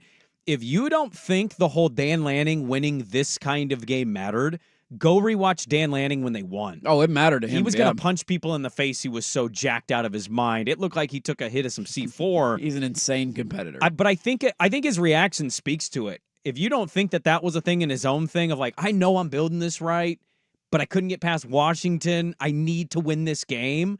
This backs up how I feel about this. I think you're missing the mark. But their ability to steal a possession with the onside kick, he talked about that actually, and I didn't pull the clip, but he basically said there was a face mask on the 2-point try. There was. And instead of accepting and moving a little bit closer for a retry, they accepted it on the kickoff. So they came up short on the Sadiq play, but that penalty accepted put the ball damn near at the 50. Yeah, I think it was at the 50. And so he says if they don't accept that for the kick, they don't try the onside kick. And by the way, I thought it was intentional in real time. He admitted they were trying to hit a player. They did the water boy. And if who's my bitch? There he is. And if he missed him, it would be a squib kick, and you'd probably be okay field position-wise. Somebody falls out on the 20 or 25, and you're fine. You start where you usually do. I thought 2 things. 1, there he was doing it again. And 2, is Chip Kelly not offering any advice to Ryan Day of like, yo, he literally did this to me 2 years ago. They didn't seem prepared for anything. No, they didn't seem ready for that one, which it was hard to tell in real time. Was he just trying to squib it or was it a purposeful kick? And I'm glad that somebody asked him about it after the game. The other one that I'm still waiting for an answer on, and we'll get it hopefully tonight in his press conference because nobody asked about it post-game, was the 12-man on the field penalty at the end of the game. Was that on purpose or was it not on purpose? Well, would you like to explain why? So essentially, there was 10 seconds left on the clock. Ohio State needed, give or take, 10-ish yards to get into realistic field goal range. And so a 12-man on the field penalty is a 5-yard penalty. And the theory behind it is we put an extra guy out on the field. They run the play. They're going to freak out realizing there's 12 guys, so they're going to call for the flag. They're going to accept it. But you're going to use up how many seconds on a play? And if we have an extra defender, we should not, in theory, give up a gain because we have an extra defender in the secondary. It's 4 seconds, by the way. And it was 4 seconds, and so they ran a play. They threw an incomplete pass. They accepted the penalty. And then when you're down to 6 seconds, I mean, you can maybe do something quick, but then, I mean, that's essentially time for maybe one play, and they ended up burning the rest of the clock on that final play, and Will Howard slid a little too late. But there's been these theories online that they did that on purpose, just saying, hey, we'll give them the 5 yards. Hopefully they eat up 5 or 6 seconds on this play, and then they're down to their final play, and they're still outside field goal range. It was only 4, but I would be fascinated to know if they did that on purpose. So a couple things. One, if I'd be curious if Lanning's asked about it because it went so viral that this was intentional. I will be a little surprised if he admits yes. Because I would think you don't say yes because you don't want him to fix this little rule, this little thing that's in the rule. Have it being up, let's go back, replay the down, reset the clock to however much time. So I think you publicly say, no, we just weren't thinking, or someone went on without, because you don't want to admit this was on purpose. But if it was, man, that was smart. This happened with Vrabel in the playoffs a couple years ago. What was it, a false start, or he kept committing penalties, That's right, knowing that the clock would continue to run, and I think the NFL fixed that rule. And so I wonder if he'll admit that publicly. The second thing is Ohio State had a key catch by Jeremiah Smith, which, oh my God, he was amazing. Yes, physically on the sideline. That's Jesus, a true dude. freshman. That guy is... he looks like an NFL player right now. He can't go to the NFL for 2 more years. Well, I thought about this. He's like 6'4", 225, just massive. I don't want to sidebar too much here. I went through this, okay? The NIL world. Sprague, the agent Sprague's thinking. If I'm somebody close that has the trust, I'm not kidding. I whore myself out for 3 years. I can't go to the NFL. They're going to screw me on my rookie contract. I should be making $30 million a year now. I'm that good. Go hit the portal. I would be a free agent every year. If Ohio State's the one that pays the most, great. I'm back. I'm a Buckeye. Go Buckeyes. But if I have to do this for 3 years, I'm hitting the portal every year for 3 years. Go make $10 million a year. Go make $10 million a year, because any team gets him, they're instantly going to be better. Now, that being said, he gets a key catch that would have put him in field goal-ish range, but offensive pass interference is called, and so it's accepted. However, I didn't know this. I learned this when a lot of other people learned it. Yeah, I did too. The clock runs. Yeah, once the down's ready for play, the clock continues to run. I had no idea. I honestly thought that the clock would stop because it's an accepted penalty. It didn't. Ohio State didn't know this. Ryan Day didn't know this. They lost 12 seconds on that play. I would argue that more so than the 12-man penalty cost them the game because they lost 12 seconds on that. That was the biggest error by Ryan Day. To not, whether you knew the rule or not, I didn't know the rule. I'm not a head coach. He should know the rule because he is a head coach. And even if he didn't know the rule, there were 22 seconds left on the clock when it started running. The clock running. How and do you even not call look it at the The second it gets to 20, you just call you had one timeout left, you call it. Because by the time that play was done, they ended up throwing an incomplete pass on that play. That's when there was 10 seconds left. They went from 22 seconds to 10 to throw an incomplete pass, and then you're essentially out of time at that point. Because they did complete the pass on the play. They did. And so normally the clock would keep running. A lot of times you have pass interference penalties, but the ball was incomplete, so that stops the clock. But because the clock was, some of those penalty rules are just. I had never seen that before. I don't Maybe think in a Ryan big Day knew this. I think, and the other thing too is if it happens in the first quarter, you don't notice it because you don't pay attention to the clock. There's 8 minutes left in the first quarter. The clock's still running. It's when there's 22 seconds left that it becomes a big deal. Will Howard, you have 6 seconds. How do you not think? You got to go down earlier. Run quicker and then get down and give yourself one shot at What are you doing? I thought it was a testament to Oregon's defensive secondary was not perfect, but you were going against one of the best wide receiver corps in the country. Their weapons produced. They are insanely talented on the outside. And for one, you just needed to cover for 3 seconds on that play. And if you could cover for 3 seconds and take away an easy option for him to get it out of his hands quick, you can then delay the start of the play. You got pressure, it flashed in front of his face. He then had to scramble, and then you're trying to get down as quick as you can, but he also had to pick up maybe 5 or 6 yards just to make it a manageable field goal. So you're stuck between a rock and a hard place there. This is the beauty of these close games, and it's something that I've argued. This is kind of the Xander Schauffele analogy. It's like he's finished in the top 10 so many times. Eventually something will go his way. Eventually he'll make a play or somebody will screw something up. Oregon has had cracks at this, and they just have had a play or two at the end of the game go against them. And the theory was if you continue to get better, you continue to give yourself chances, eventually one of these is going to go your way. It's just the reality of sports. Balls bounce a weird way. Calls go a weird way. That's the reality of football. And at the end of the game, you got a pass interference call, which unquestionably was the right decision. He shoved off. You had a clock run and a head coach not realize he should have called a timeout with 20 seconds to go, in which you maybe get a couple more shots at getting into field goal range. And you had a quarterback with 6 seconds who panicked despite all the football that he's played and slid a little bit too late. And by the time he hit the ground, the game was over and the officials left the field.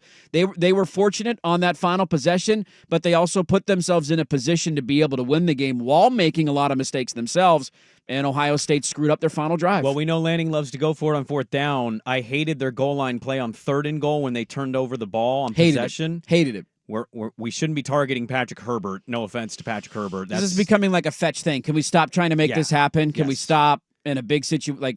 Let's go to the key guys. Jordan James was really good in this game. Tez Johnson had a big catch. Evan Stewart was great. Ferguson is a beast. I mean, the catches he had, he didn't light the scorecard up by any stretch, but man, those catches he had were massive, wide open, exposing the middle. Couple more things. I thought they exposed defensively what they did to Ohio State. I was surprised how many times Ohio State kept going left to right. They didn't seem to want to attack middle. Yeah. And maybe that's a credit to Oregon's defense. I don't watch all 22. They also lost an offensive lineman in the game, to be fair, and they had another one that left the game and I think came back later, 77. Yeah, but like a lot of receiver screens and like just left-right stuff where it's like Oregon has a chance in those moments to create no gain or backwards gain, minus Lost yardage. Lose yardage. And so I thought that was really interesting. Ryan Day is now 1-7 against top 5 teams. And look, I know it's 1 point.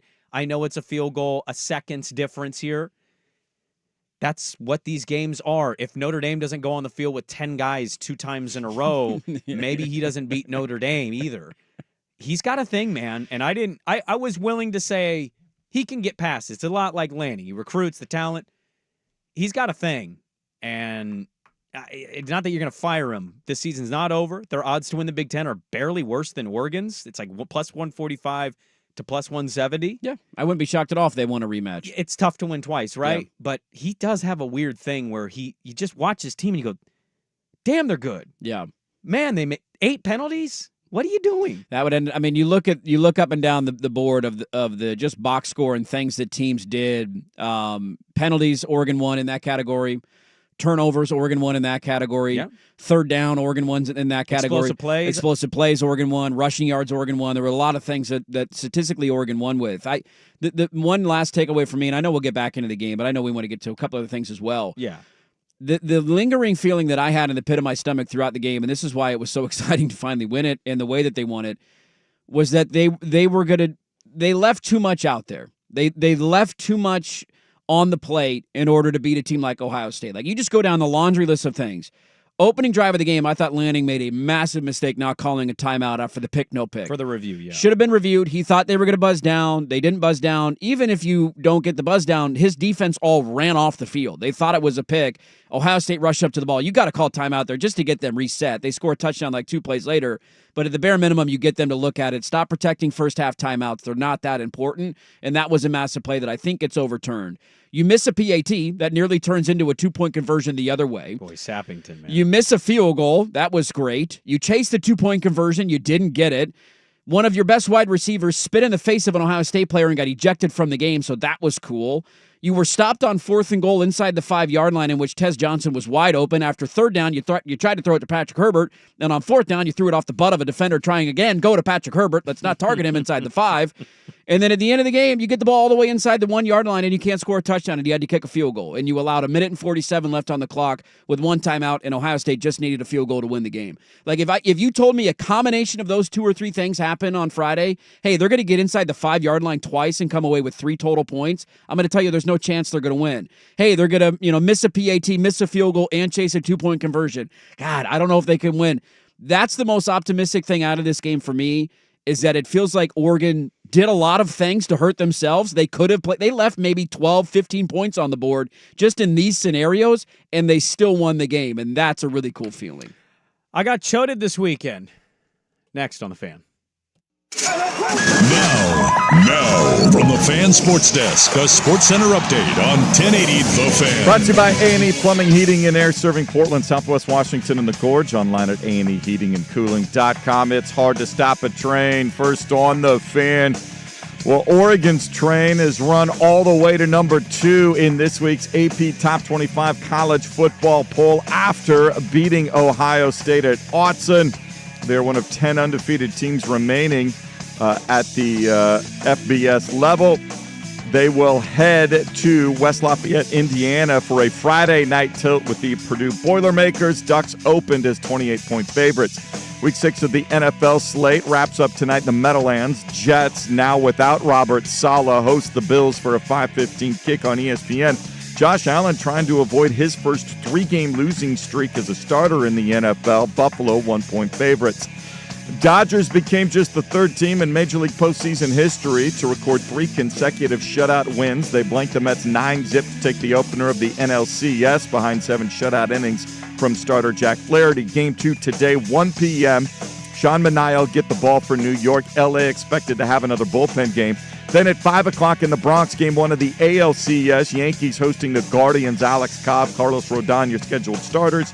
You'll hear complete coverage on 910 ESPN Portland beginning at 12:30 this afternoon. More sports scores and stories in 30 minutes. Jason Swigart from the Fan Sports Desk. Listen live or on demand at the Odyssey app, the Fan's desktop player, or tell your smart speaker to play 1080 The Fan. Do it every morning. Dirt and Sprague. Week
This is Dirt and Sprague on 1080 The Fan.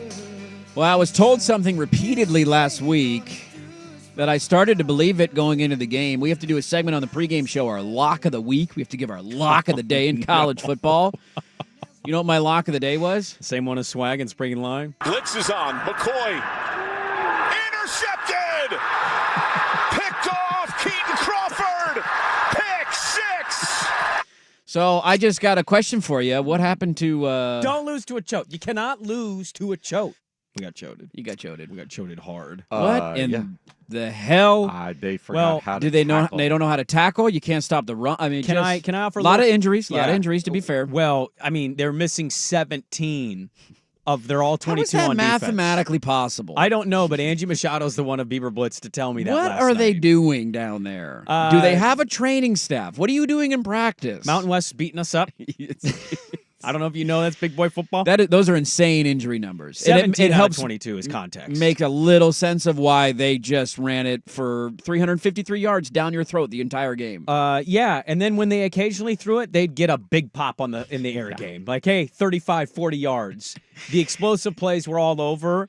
Look, 17 of 22 in total for your depth defensively. Yeah. They had a tight end playing defensive line at one point in this game. It's not good. I don't know how many teams can overcome that, okay? Now, there's the context. Now, let me put my bummer Beaver Brandon hat on. Yes. What's the spin here? You not only got choded, you got embarrassed. And I understand the defensive injury stuff. They were ahead in this game. They were up 24-14. They blew a 10-point lead. And so, second half. yeah, our defense is really banged up. Okay, fair. My biggest concern with getting kind of relegated in all of this was you were going to lose too much talent. Yep. And I'd hear from Beaver fan on Twitter that's pom-pom waving forever. No. This team's still good. This coaching staff's loaded. Loaded. Really? You got absolutely choded this weekend. Nevada wanted to do one thing and one thing only. Run the football. Over and I get over it. and over How and about over. we just run 8-man boxes all night? How about we not blow a 10-point lead? If you don't have good defense, how about we score 50 to win the football game? McCoy wasn't good. He's not developed much. No. Their run game was okay. It was fine. Hankerson had a nice night. You should be outscoring a Nevada. Even if your defense is bad, you should be outscoring Nevada. So, yeah, injuries are a thing. You got absolutely choded. That was an embarrassment. And now UNLV's coming to town. And UNLV is pissed, and UNLV is trying to never lose another game this year. And so I don't feel great about what I saw to say they're going to beat UNLV. They're 5-point home underdogs to UNLV this weekend. That's an interesting line. Oh, it's probably going to go up because why would you not bet UNLV at this point with what we just saw defensively? Boise's on the calendar. Like, I don't look at this team. They have a lot of these guys are out, by the way, for the year. Yeah.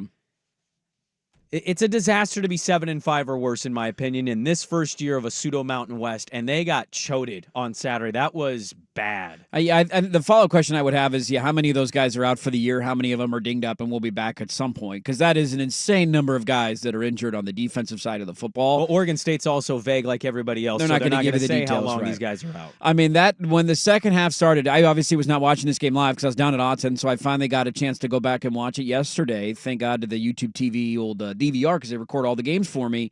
When they went up, I mean, I knew the final score, and they went up. I was starting the second half. They forced a 3-and-out to open the second half with a 17-14 lead. Get the ball back. You go 70 yards in 6 plays and score a touchdown, like a fart through the wind. Just easy. No resistance whatsoever. You're up 24-14, and I just was thinking to myself, what the hell goes wrong here? How do you go from 24-14, like midway through the third quarter or early third quarter, to a 42-37 final, and then I'm like, oh, okay, you gave up an easy touchdown to make it 24-21, then you threw a pick, then you give up another touchdown to make it 28-24, and then you throw a pick six to make it, like, just within the snap of a finger. That was a 24-14 game to a 35-24 game. Yep. And some of these numbers, like if I told you on Friday, it's funny, I love doing these because it shows how funky football is. That you're going to have 562 total yards of offense. Mm-hmm. You're going to go 12 of 16 on third down. You're going to run the ball for 214 yards at 5. Like, if I told you all those things, you're going to have 2 penalties for 15 yards. You're going to out-time a possess them 33-26. You're going to win the game. Read the rush total difference. And then the rush total is 353 yards and 8.4 yards per I just carry was like for Nevada. screaming at my iPad because I had Oregon, Ohio State on my big screen. I'm screaming at my iPad. 9-man boxes, please. Just blitz everybody. Don't care. Blitz everybody, man. It couldn't have been a worse weekend, I think, for diehard Beaver fan. They had to watch Oregon win against Ohio State, and then they got choated. Beaver fans are having a rough go. I don't blame you. It was a tough weekend. It's almost women's basketball season, guys. We're almost there. It's a tough combination when We're almost there. Your team loses, big rival wins. It's not a fun combination of a weekend. Oh, and then McAfee went on national television and said we were stupid. He did. We took an unnecessary. Could have just said they righted things in week 3 and moved on. Had to go wrestler heel and add the stupid in there. He did. Had to do it. He had to go that way. As the flag was still I was thinking if I was waving that flag and I heard that, I'd pull the flag down and I'd leave. I'm like, nope, I'm out. Forget you. You helped railroad this conference. I'm out. I'm going to read a couple thoughts because we have some thoughts coming in at the Vancouver Ford text line. I will do that, and then I promise you we will move on to making fun of Washington for their performance this weekend. Dillingham had a moment, man. And talking about Kenny Dillingham. He's got a dog mentality. Who had That's what football's about. Competing. Had a nice night on Friday night. Yes, he did. And then we'll have to fast forward to making fun of Lincoln Riley. It's just they call this the Dirt Wet Dream Show is what they call this. And I'm just having a grand old time here on a Monday. I don't like it. I want to be in this dream. Having a wonderful. Why am I in this dream? Wonderful time. Your thoughts in the Huskies next on the Fam. Who's stinking it up? Do not go in there. It's time for Who's Stinking It Up, a sports lowlight that's ripped from the headlines. We couldn't do diddly poo. Brought to you by Three Mountains Home Services. Schedule your appointment online at threemountainshomservices.com. McNamara to throw. Caught. It's going to be a touchdown, Iowa. Touchdown. Dayton Howard. First career score for the freshman from Kansas City. Yeah, there's Gary Dolphin, Learfield Radio, Iowa Sports Network. Iowa wins 40-16. I actually just want to say thank you to Jason Swigard because we know what team should probably be stinking it up, but we just choted about it. I mean, they're in the Big Ten, and they give up 40 points to Iowa. I thought Washington's defense was good. They gave up 40 points to Iowa. That was a close game at one point. Did not finish that way. Who's stinking it up? The Huskies at Iowa. Brought to you by Three Mountains Home Services. Make your home services delightful with the pros tackle the projects you need completed. Schedule an appointment online. Three Mountains Home Services. That's threemountainshomservices.com.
Let's go! Where Dirt and Sprague crunch the hot topics you want to hear. What's the pressure? Don't sit here and act like there's no. We get nervous teeing off in front of a gallery on the 10th hole at Eastmoreland. Crunch Time, brought to you by Crunch Fitness, with memberships as low as $9.99 per month.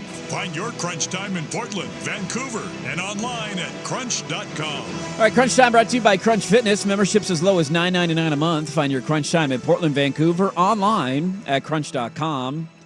It was a rough weekend for Oregon State. They're back at home this weekend. You got UNLV coming to town. Now, did UNLV break back into the top 25 yesterday? I did not see that. No, I don't believe they did. Okay, Boise is the highest-ranked team so far in that category. Okay, Boise's still ranked, and they kind of played with their food a little bit overnight in Hawaii. That was a bit of a funky game over on the islands. I love that we pointed out Jainty had a bad game. It was, 190 yards and 3 touchdowns or something like that? I think he had a 200-yard game. Come on, Jainty, you bum. Have a better performance. Boise State 15th. And then Army, look at Army 6-0, and the Navy Academy in the top 25 as well. Army Navy 11-0. Okay, well, let me read a couple of thoughts here at the Vancouver 4 text line. I actually think this is valid. Somebody said teams need to start giving fans updates on injuries so we can mentally prepare for what we see on Saturday night. I totally agree with this. I've thought this for a decade. My opinion on the game last week, if I know that that's the level of injury that you're facing, I'm not talking all week about how is this only a 3-point line and you're going to blow out Nevada. Like, your perspective going into the game is a little bit different. Sure. And you can kind of mentally set yourself up for that.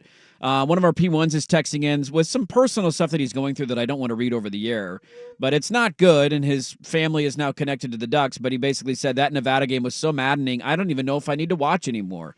Nevada Wolfpack turns around and hands the ball off and gets 6 to 7 yards every time. I don't see why you have a football team unless you're making a better effort as a university. Another one, I know it sounds like a broken record, but listening today, I can't help but think of the different trajectories between the two Oregon schools. Oh, it's terrible. Ducks are at the top of the college football world, while a depleted Oregon State roster got their ass handed to them by Nevada. It's not just a loss. It's a representation of how we were left behind, and it makes me sad. I don't know how much longer my fandom can hang on in this climate. Congrats, Ducks, but my desire to pay attention to college football is waning. And one more I'll read here. Somebody said, if we don't win 7 games, it's time to start panicking that we're going back to the Gary Anderson years in a crappy conference. I don't know if there'll ever be a 1-win team where your coach abruptly quits in the season. What I would say, though, is, and I was texting with another media member about this towards the end of that game, I just, going into the year, I think 7-5 or worse is a disaster. Yeah. You are basically the Mountain West this year. Everything that's happened, your lot in life, you're rebuilding the conference. It's the Mountain West, but a different name. 7-5 or worse is not good. There's no way to spin that. There's no spin zone that works for me.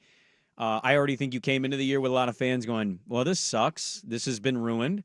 And, maybe 12-0 and 11-1 were just unrealistic. But 10-2, 9-3, it's what your hope was. And now the injuries pile up. And, oh, by the way, you've had 2 poor road showings. I know they beat San Diego State. San Diego State's not good. They were up 7-0 for most of that game, and if outside of a fumble at the half-yard line. Yeah, into the end zone, basically. Who knows where that game goes? Yeah. They won that game, so give them the credit. Again, you can be down a lot of guys defensively. I totally understand the context of it. You still cannot be getting shredded for almost 400 yards on the ground and also not scoring and keeping up with them. When you know they're going to run the football literally every play. There's no, McCoy has fun moments, but, there's not a lot of development there. I don't know, man. It's really it's dark right now in Corvallis, and people can spin it any way they want. Getting your ass handed to you by a 2-4 Nevada team, who you just said, by the way, you're not good enough to be in our new conference. Yes, you did. Yeah, that's not a good look. I'll be fascinated to see what happens this weekend at home against UNLV. Beaver diehards, I think, are always going to show up, show out, but how many empty seats will there be? And, you're a home dog. Are you going to respond to this, or is UNLV going to do to you what Nevada just did to you? Because I know UNLV's better. Yeah, it's the first night game of the year, if I'm not mistaken, for Oregon State. I think it's their first night game. No, Purdue and Colorado State were night games. Oh, yeah, touche. Not 7:30 kicks. But evening games. So this one's a 7 o'clock kick, a little bit later on. UNLV is at least... It's one of the better home games on your slate this year. Washington State probably the other one because Cal and Boise State are both on the road outside of the Civil War, obviously. Well, but you can't help but play the game now, Dirt. If you're going to look like that against Nevada. How are you going to look this week? And a lot of these guys aren't coming back from injury. Why would JT not rush for 300 yards if he needs it for Oh, Heisman later in the purposes? year, for sure, yeah. Washington State, they weren't perfect this weekend, but they found a way to win. They won by 8. They covered a number. They did. And Mateer can move with his legs. We know that. Cal had another heartbreaking loss on the road. You got Cal on the road Cal's next weekend. going to be at home. I know you beat him in 07 as a 2-team, but like you've struggled at Cal. You've had your woes at Cal. Cal at least has the defense to do it. And then UNLV this weekend. Like, why would you not look at that schedule and potentially be telling yourself there might be 4 more losses on this thing? That puts you at 6-6. And by the way, I'm completely dismissing one team that can beat you too, San Jose State.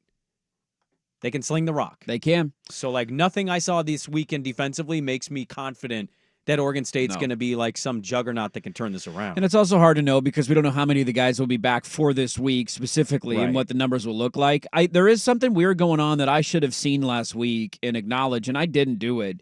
And that is, and Jonathan Smith was this way there too. Like, you're just a different team on the road, and you've never really been able to get over that. I feel like this is like going on 4 or 5 years now. That when you play in Corvallis, you're getting a different animal, and you should have beat USC a couple of years ago. You should have beat Washington last year. You came back from 19 down to beat my team a couple of years ago. Like, you're feisty, you're tough, you're hard to beat when you're playing at home. It's the talent gap. And when you go on the road, it cannot show up. And so that's the only thing I'll say for this weekend. Again, not knowing the injury stuff, like you're at home, I do think that'll be a decent crowd. I think UNLV should be a decent ticket. But time will tell on that, and maybe people don't want to go to the game after watching what they saw this weekend. Don't lose to a choke. You cannot lose to a choke. You lost to a choke. We got choded. You got choded. I didn't think we'd get choded. We got choded. We got choded hard. You got choded, man. Can we move on? Let's move on. It's depressing. You want to make fun of the Huskies or USC next? USC's the funnier one. The Huskies, we kind of all saw that coming. We did. We all picked Iowa. Yeah. We all picked Iowa. USC has a very... There's an audio clip that circulated from USC, and it's not even Lincoln Riley. No, it's not. I'm kind of cocky sniffing and high-stepping into the show today. Somebody tried to do that at halftime of a game this weekend, and that's never a good thing when you try and do that at halftime of a game. So we'll play that audio for you. We'll get to some other tidbits from the college football weekend. Loaded final hour. Don't go anywhere. Dirt and Sprague on 1080 The Fan.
Odyssey app is KFXX, KWJJ, HD2 Portland, 1080, The Fan. I'll just roll it out into the river. Not the river. An Odyssey Sports Station. Now, from the Fan Sports Desk, a Sports Center update on 1080 The Fan. First on The Fan, Oregon's historic win over Ohio State Saturday moved the Ducks up to number 2 in the latest AP Top 25 college football rankings. They're behind Texas, ahead of Penn State. Buckeyes only fell 2 spots to number 4 ahead of Georgia at 5. Now the Ducks have a short week. On the road Friday night in West Lafayette, Indiana against Purdue as 28-point favorites. Week 6 of the NFL wraps up in the Meadowlands tonight. Jets adjust to life without Robert Saleh hosting the Bills. 5:15 kick on ESPN. Josh Allen looking to avoid his first ever 3-game losing streak in the NFL. Buffalo a 1-point favorite. Dodgers tied the all-time postseason record for most consecutive scoreless innings pitched at 33. They shut out the Mets 9-zip. Take game 1 of the NLCS behind 7 shutout innings from starter Jack Flaherty. Game 2 today, 1 o'clock. Sean Manaea get the ball for New York. L.A. going to have another bullpen game. ALCS gets underway in the Bronx at 5 o'clock tonight. Yankees and Guardians. Alex Cobb, Carlos Rodon, your scheduled starters. Complete coverage on 910 ESPN. Portland starts at 12:30 today. Blazers get their first win of the NBA preseason Sunday in Sacramento. They beat the Kings 105-85. Scoot Henderson leading 6 Blazers in double figures with 17 points to go with 7 assists. Rookie center Donovan Clingan, 10 points, 10 boards, 2 blocks off the bench. Blazers will host the German club team Ulm Wednesday at the Moda Center. Most sports scores and stories in 30 minutes. Jason Swigard from the Fan Sports Desk. Listen live or on demand at the Odyssey app, the Fan's desktop player, or tell your smart speaker to play 1080 The Fan. The home of prime time with Isaac and Sue. Weekdays 3 to 7, 1080 The Fan.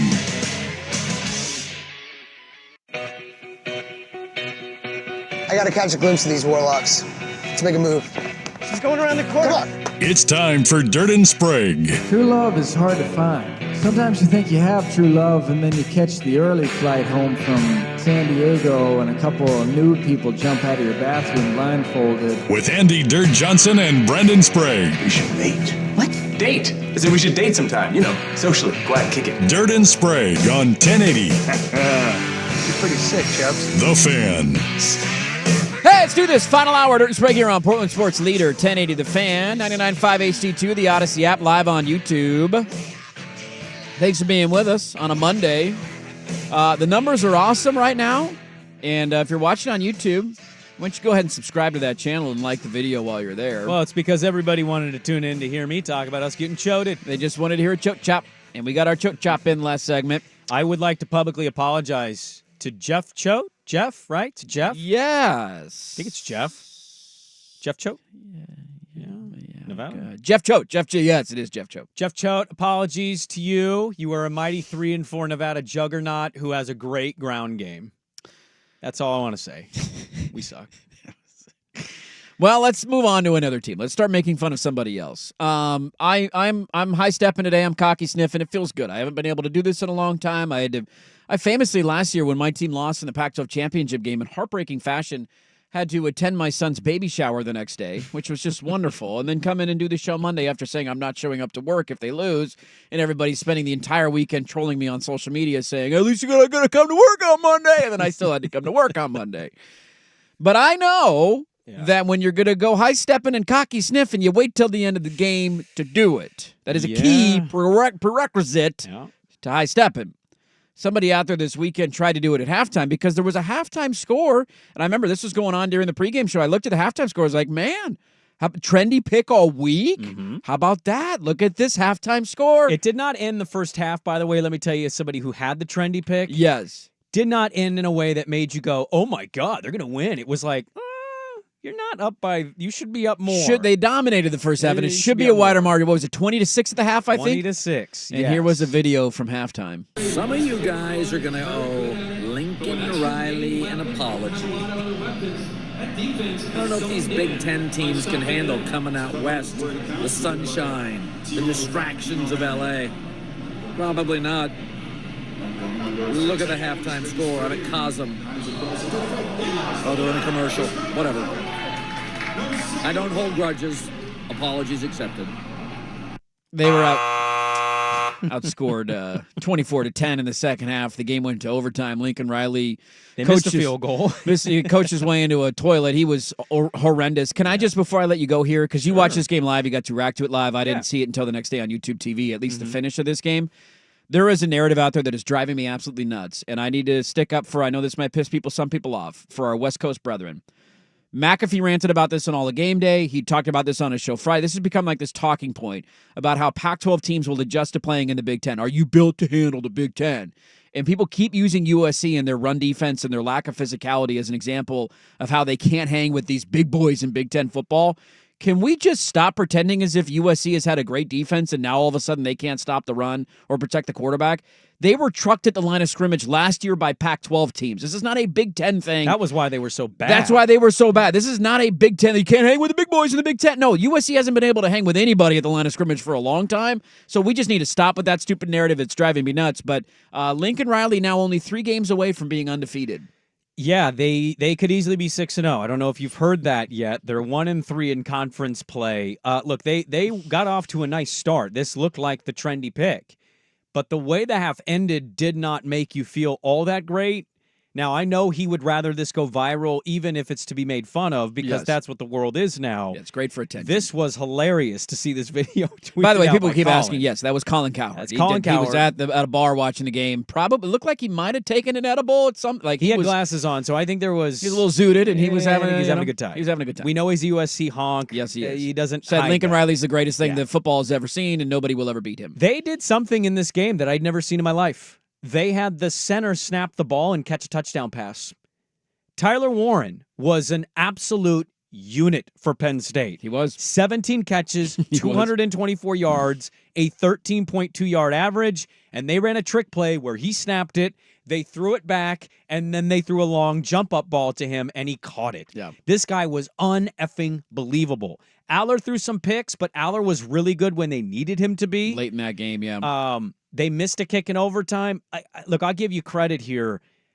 You know me, going into USC, I'm big on Lincoln Riley. Bomani's trying to ask questions, Bomani Jones. Was it really him with all these quarterbacks? I'm like, yeah. Yes, it was. it was. Can we stop that? Can we just cut short of that? He's a brilliant offensive mind and a great coach of quarterbacks. He knows what he's doing. He's got like 5 guys starting in the NFL right now. Won like 4 straight Heismans. But you might be 100% right. I'm out on him this year, and next year is his year to prove it, or he's going to get fired. Whether he walks away or gets fired, I don't know. They're an embarrassment. What they're doing is bad. And he had a clock management issue at the end of this game that I text you live, and I know you weren't watching, but I texted it to you so you could timestamp it. I knew it was bad because Swag responded, this is a fire on the tarmac offense. Dude, and I'm like, oh, God, what is happening at the end of the USC game right now? They got the ball with 2:53 in the fourth. You're thinking this might be it. They may try to run the clock down, get the walk-off field goal, get out of here with a win. 2:53 with the ball. They got to midfield. There was 48 seconds left. He had 2 timeouts. He let it go from 2nd and 12 to 3rd and 12. What's the rationale there? 48 seconds left. He let it get all the way down to 14 seconds, and then Penn State called a timeout and said basically like, yeah, maybe we can have something happen. And then they ran the play. He got intercepted. Penn State got the ball. They threw an interception. We went to overtime. How you go from 48 to 14 with 2 timeouts to go. With a chance to win the game in a tie game. And there was no urgency. It was like Miller Moss was standing there. They were waiting for the play. The clock is ticking. And I'm just like watching this like, do you realize what's happening here?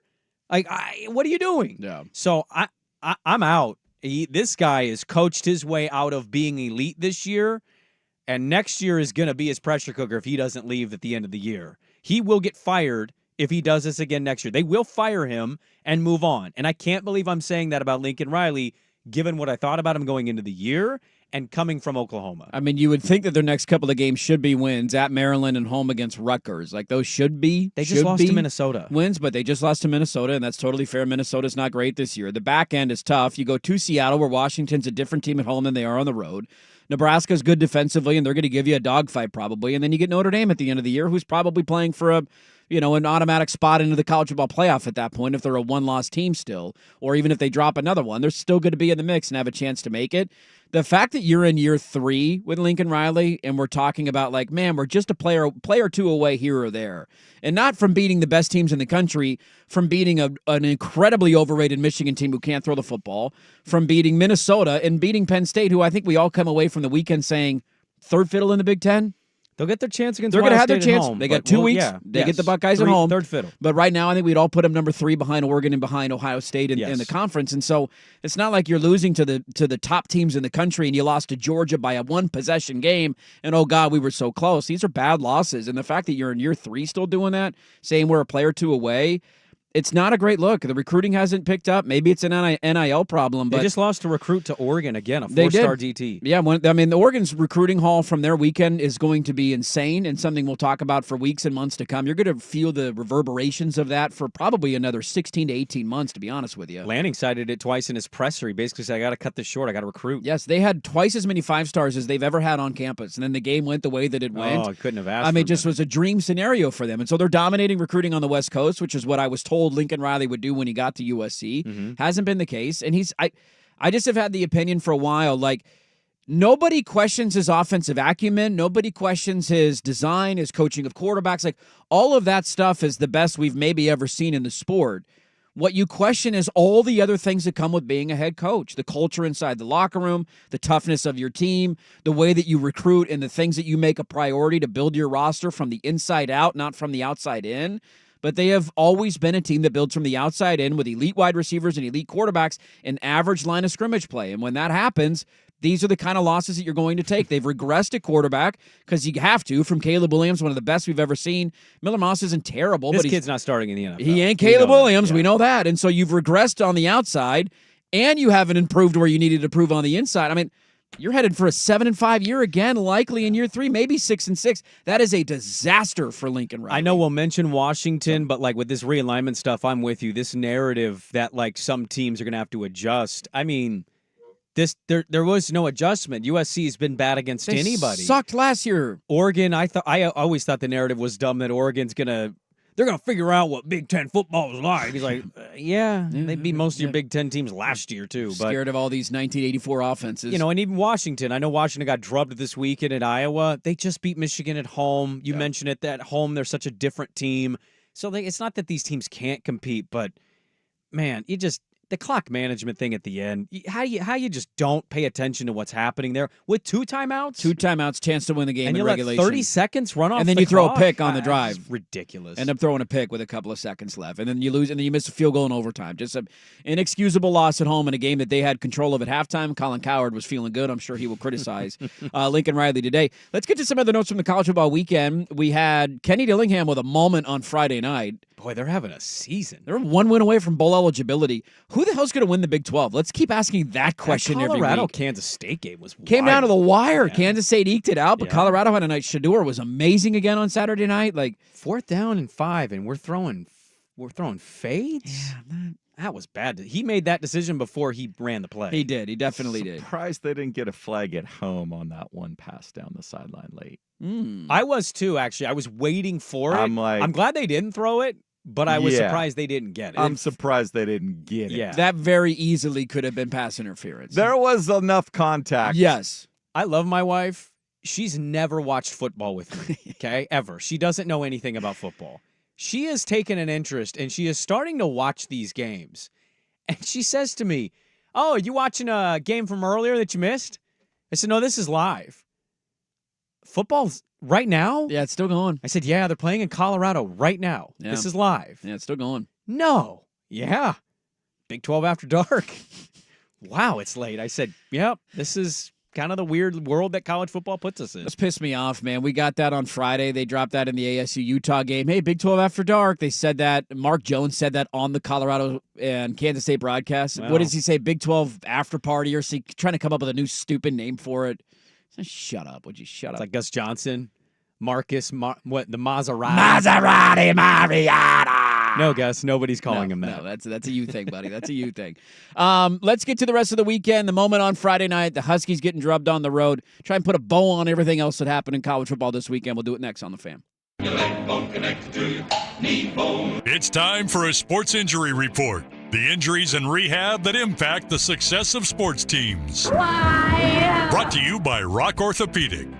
Obviously he's going to be down for a little while, and so that's tough, man. It's hard when you lose somebody like him, but we'll know a lot more after this, and obviously wish him the best.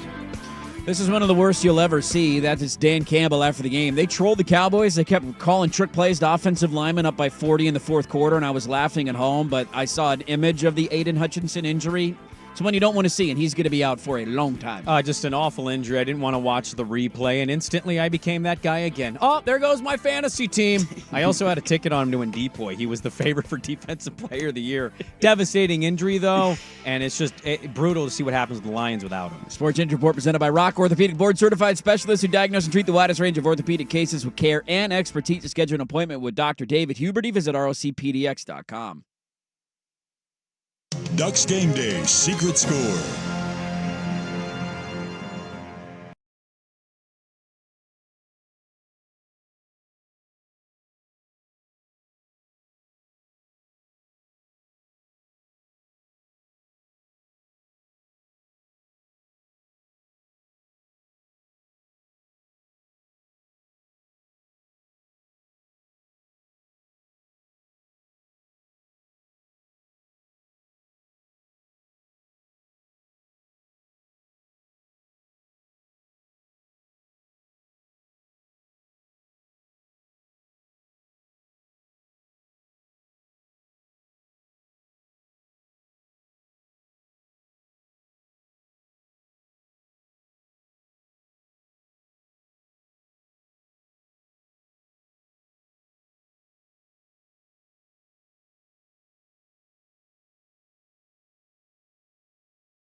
For the party to get naughty. This is Dirt and Sprague on 1080 The Fan. All right, let's put a bow on the college football weekend. Welcome back in, everybody. Hope your Monday mornings are going great. If you are a Duck fan, I know it is going great. It's been a nice little weekend. Friday night, we got Utah on the road at Arizona State. Yeah. A legacy Pac-12 game that is now a Big 12 game. And Cam Rising was back, which made this game interesting to watch. Maybe shouldn't have been. And I don't think he should have been. God, he is done. That was ugly. He's cooked. For those who didn't watch the game, so he's been dealing with this finger injury on his throwing hand, and He came back in that one, and everybody thought, okay, here comes Utah. They're going to be back. Cam Rising's back. He couldn't throw the football. He had no oomph behind it. Had a knee problem. He got rolled up on it, a big knee brace. Like, this guy just, I think physically his body's like, all right, dude, can we stop? We're not cut out to keep playing this sport. You know, I will always go to bat for Kyle Whittingham. I think he's been one of the more underrated coaches in the sport over the last, 15, 20 years. Agree. That was horrible on Friday. Yeah. You cannot, like, anybody with eyeballs could tell you from the jump in that game, he doesn't have it. Get him the hell out of there. And he's stuck with him, and that was a massive mistake. The problem is their quarterback behind him situation is shaky. I mean, he's not great, but Cam Rising couldn't move or throw a football. I know. I think that's a bit of, like, commitment to my guy that's been a veteran for me and's been here for a few years. Go down with the ship, I guess. The other thing with Kyle, I think if Kyle would have ever left Utah at an earlier age, I think Kyle would have been even better. Like, Kyle he deserves all the credit in the world for what he's built and done at Utah post-Urban Meyer.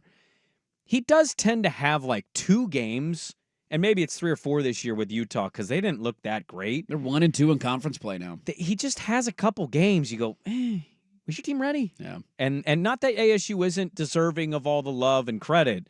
I just kind of looked at Utah and was like, they don't look like the Utah teams I've seen. Yeah, there's definitely something to that. And offensively, that was their main issue. Well, Arizona State wins 27-19 your final. Cam Rising threw 3 picks in the game, was awful. Arizona State ran the ball well. Cam Scatterby was one of the funnest players in all of college football. Oh, yeah. The cut we have on Dillingham, his post-game interview talks about him. So here is, after the game, the fans rushed the field. Utah was ranked. Arizona State, by the way, the crowd wasn't even that great. I was kind of disappointed on a Friday night. I figured they'd have more people there. But after the game, they're all loving it. They rushed the field, and Kenny Dillingham gave one of the best on-field interviews after a game that we have ever seen. Wow, you see him every single day. What makes him different? His mindset. He's got a dog mentality. This team fights, and they fight, and they fight. That's who you need to talk to right now, not me. Yeah, good luck finding him, though. Coach, what impressed you the most? Now he's partying with students coming back. About your defense tonight? We stopped the run on him in the first half, and we had great red zone. We fought, man. We competed. That's what football's about, competing. This team beat you 55-3 last year. Ultimately, in a calendar year, what's the difference? Our work, man. We put in the work. Our kids care. We have kids that care. They do it for each other, and they... You grew up in this town. You're an alum. When you look around and you see this moment, what's it like for you? It's kind of crazy. I was one of these guys. I was doing this. And he basically just launches himself into the crowd, and he goes, he's jumping up and down. The crowd's going crazy around him. He's, 33 years old? I think he's 35. I'm a big Kenny Dillingham fan. I liked what he did at Oregon, and taking that gig was questionable, right? Like, he cried at the pressers, his dream job. He did. Guys were at his wedding. He did, yeah, he had good. I got guys at my wedding. But you know what? He came into the year, they were picked to win 4 games and be dead last in the Big 12. They're 5-1. And the Big 12 is just weird. I think Kansas State's the best team, but they damn near lost to Colorado. BYU keeps winning. BYU. Can you explain BYU? Because I watched BYU play Arizona, and Arizona's been a massive disappointment this year. BYU, I mean, they look like the real deal. They do. They have one of the strongest strength of records in college football this year. I also didn't know their quarterback was Jewish. No, he is. They had a thing on that on game day. I think we saw an article on it last week, and then the game day piece is really good because of the holiday going on this weekend. Yeah. I have no clue. Colorado damn near beat Kansas State. It looked like for a while they were going to win that game at the end. What would you have done with Colorado at 5-1? Are they down the best team? It's just, holy hell. Utah was a team that everybody thought coming into the year, they're going to steamroll, myself included. I had Utah in my playoff preseason. Arizona was getting some preseason love. Arizona was getting love. To your point, they've looked terrible. Utah's got Cam Rising issues again. They can't have their offense sucks without him or a functioning quarterback. It just How about Texas Tech? They're 5-1 too. Texas Tech keeps winning. I know, it's wild. So Iowa State's undefeated still at this point in the season. They survived at West Virginia this weekend. So I mean, good luck picking whoever the hell is going to win that one. One of the early games on Saturday, I was listening to this on my way down and then watched a chunk of it after I got down. We're kind of getting ready to do the pregame show. The Huskies went on the road to Iowa. 9 a.m. game, body clock start, and the old 2 time zone travel thing just kicked up a notch because I believe Iowa's 2 time zones over, right? Yes. So I think this fell into the category. So Washington lost, Ohio State lost. You had a lot of these. Penn State did get their win in Los Angeles, so they were one of the few that won. They go on the road. This was a 20-10 game. Somehow at halftime, it felt like there was an explosion of points in the final 90 seconds of the first half. A couple of long runs, one by Iowa that set up a field goal. In the second half, they were outscored 20-6. And despite the fact that Washington, again, had a game in which they outgained their opponent, 393-328, the penalties were an issue. The turnovers were an issue. Red zone execution was an issue. And they gave up 40 points to Iowa and lost and fell to 4-3 on the year. I felt for Brock. Brock was on the call of this game, and he does a great job, I think, staying pretty neutral. It has to hurt internally to watch Washington get drubbed the way they did because this game started kind of how we thought it would. It did. We kept saying bet the under. Iowa hit the over by themselves. They did. Punt, missed field goal, and you went, yeah, well, here it goes. And then it followed up touchdown. You're like, okay, I guess this game's going to get weird. Caleb Johnson's a stud. Their running back's really good. And it did. It was 17-10 at halftime. And you thought, Huskies, look at the Huskies kind of staying in it. They're right here. Iowa ends the first half with a field goal. They were right there. And then they barely scored the rest of the game. In Iowa's ground game, Cade McNamara had 2 touchdown throws. I mean, they were shut down until garbage time in the fourth quarter when Williams, the backup, threw a touchdown pass. It was 40-10 with garbage time to go. I just, I kind of thought going into this is what I didn't see 40-16, but losing and maybe losing by 10, it wouldn't have shocked me. You won a top 10 game at home. It's going to be a letdown there. The time zone thing, I think, is real. I don't think it's just a coincidence. I think it's a real thing. Especially for a 9 a.m. Pacific clock kick. Yeah. Well, Penn State, USC should have beaten Penn State. Would have been another loss in time zone difference. So it's a thing. 40-16 doesn't look great, but I don't know how shocked people are that they lost the game. No, they shouldn't be. Their next trip, they get a bye week now, and they go on the road to Indiana. This is the rest of their schedule. On the road to to Indiana. First place. They are first place in the Big Ten. You're tied with Indiana. You're not first place in the Big Ten. You're tied for first place in the Big Ten. The Hoosiers are the class of the Big Ten. Cigarettes. We're just trying to get out of their way, man. They go at Indiana, home against USC, at Penn State. How about that 3-week stretch? And then they get a home game against UCLA, who sucks. They should kill them, and then they're at Oregon to end the season. Can you explain as quickly as you can, because we need to go? Yep. I can't explain Alabama. I think they're broken, and they may have 2 more losses on their schedule. That defense, woof. Buzz your girlfriend. South Carolina? Everybody thought this would be the game where, they're pissed. They're going to come out guns a-blazing. It started out that way. They got a quick touchdown. They did right out of the gate, and then you look up, it's 14-12 at the half. They couldn't block South Carolina's defensive line. Nope. Offensive line was an issue. To your point, Lenora Sellers, the South Carolina quarterback, torched them in this game. They scored a touchdown late, and they had a 2-point conversion opportunity, and they just couldn't quite commit. They got some pressure on that play. Yeah. Then they still got the onside kick. They struggled to run the football again. Milroe was the only guy that had any success on the ground. Their number 1 running back, Jay Miller, didn't have a carry longer than 8 yards in that game. Averaged barely 3 yards a carry. That's a problem against South Carolina. And you're supposed to have one of the best offensive lines in the country. Alabama on the road at Tennessee this weekend. This is the SEC Showdown week. We get Georgia at Texas and Alabama at Tennessee. We can't trust your ass. We'll send a U-Haul to your ass. I bet you that's the same energy they're going to have today. You beat South Carolina by 2 at home. Yeah, it was supposed to be a bounce-back game. It didn't happen. Vandy is my daddy. Vandy is still their daddy. Wake the hell up. DeBoer's going to be in trouble if they go 9-3. And it looks like they will because that defense sucks. Looks like it's a problem right now. Let's get back into... You might want Bama. We might want Bama this year. Although somebody had a game day sign that said, we want Vandy. So well played, dude. So well played. The signs are always great. That was one of my favorite ones of the weekend. Who was the MVP on Saturday night? Also, how should we handle the rankings? And we'll call one individual out for his just lack of knowledge. So all of that's still to come. But first, here's Swag with SportsCenter. Now, from the Fan Sports Desk, a SportsCenter update on 1080 The Fan. Brought to you by Stanford's The Classic American Steakhouse has exactly what you've been craving. Visit them in Clackamas, Tannis Corner, online at stanfords.com. First on The Fan, Oregon now number 2 in the country in the latest AP Top 25 college football rankings following that win over Ohio State Saturday night. Just behind Texas, they're ahead of Penn State. Buckeyes fall to 4th. Georgia at 5. Ducks now with a short week. They will travel to West Lafayette, Indiana to face Purdue on a Friday night, and they open up as 28-point favorites.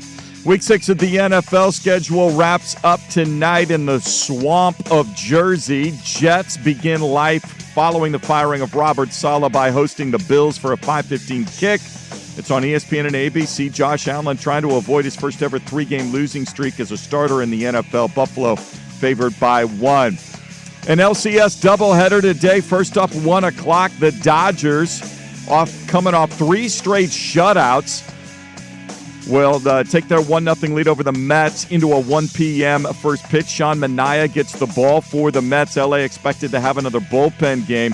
At 5 o'clock, Game 1 of the ALCS from the Bronx. Yankees and Guardians, top 2 seeds in that league. Alex Cobb, Carlos Rodon, your scheduled starters. Both games on 910 ESPN Portland. Pregame coverage starts at 12:30. More sports scores and stories in 30 minutes. Jason Swigart from the Fan Sports Desk. Listen live or on demand at the Odyssey app, the Fan's desktop player, or tell your smart speaker to play 1080 The Fan. Got a smart speaker? It's the Fan in your office and every room of your home. Tell your smart speaker to play 1080 The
This is Dirt and Sprague on 1080 The Fan.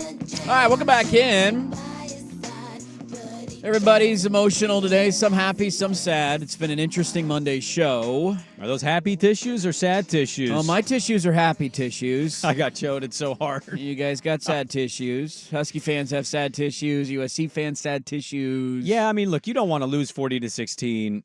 Yeah, I think the Husky fan knows what they are. I don't think Husky fan denying what they are. They shouldn't be. Some people on social media are, but that's a bubble that doesn't really relate to reality. And then the other thing too, when you win a game like they did against Michigan, they kept saying we got a top 10 win. It's like, no, you didn't. Like, at the end of the year, Michigan's not going to be a ranked team. Michigan sucks. Well, they might be ranked, but they'll be like a 4 or 3 loss team that 8 probably and 4 team be. that is only number 23 because their name's Michigan with one relevant win. If you even want to give them that. Well, I laughed at that. I just laugh at the rankings in general that we care about these rankings because in like 3 weeks we won't care because they're not the real rankings, but they are right now. It's a weird world we live in. How do you differentiate a 5-1 ASU and 5-1 fill in the blank team that's currently ranked? Just a random 5-1 team. How do you do that? Yeah. ASU or UNLV is also 5-1. Right. Who's the better team this year? You can give me schedules and all that. It's hard to do.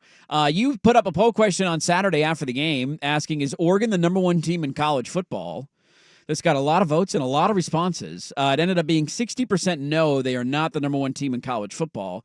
And that is right. They are not, according to the AP poll, the number 1 team in the nation right now. Yeah, Texas beat the living hell out of Oklahoma. They did, and that game ended a streak of those being close contests. We do need to call one person out. So the Reddit college football page on Twitter puts out a breakdown of every AP voter and where they rank a team. It gives them your top 25. We have two local AP voters. We do. Brenna Green and Bill Oram, I believe, are our 2, if I'm not mistaken. Yeah. Now, are you going to inquire about getting a vote? Because if Brenna Green can get a vote, why can't you get a vote? She does TV. You do radio. I should have a vote. How do you get an AP vote if you're not an AP writer? I don't know, but I should have a vote. I watch more. I will maintain. I watch as much, if not more, college football than anybody in this market. I should have a vote. That's a hot take. There is an individual. You've definitely watched more than I did this weekend because I was out of pocket. We need to call out Pete Yanity. Pete Yanity. You're never going to hear this name again unless he continues to do this, but these transgressions will not be allowed to stand. Where does Pete Yanity work? Pete Yanity works in Greenville, South Carolina. He is the sports director at WSPA Channel 7 News. Okay. So this guy gets a vote. Again, not an AP writer, gets a vote.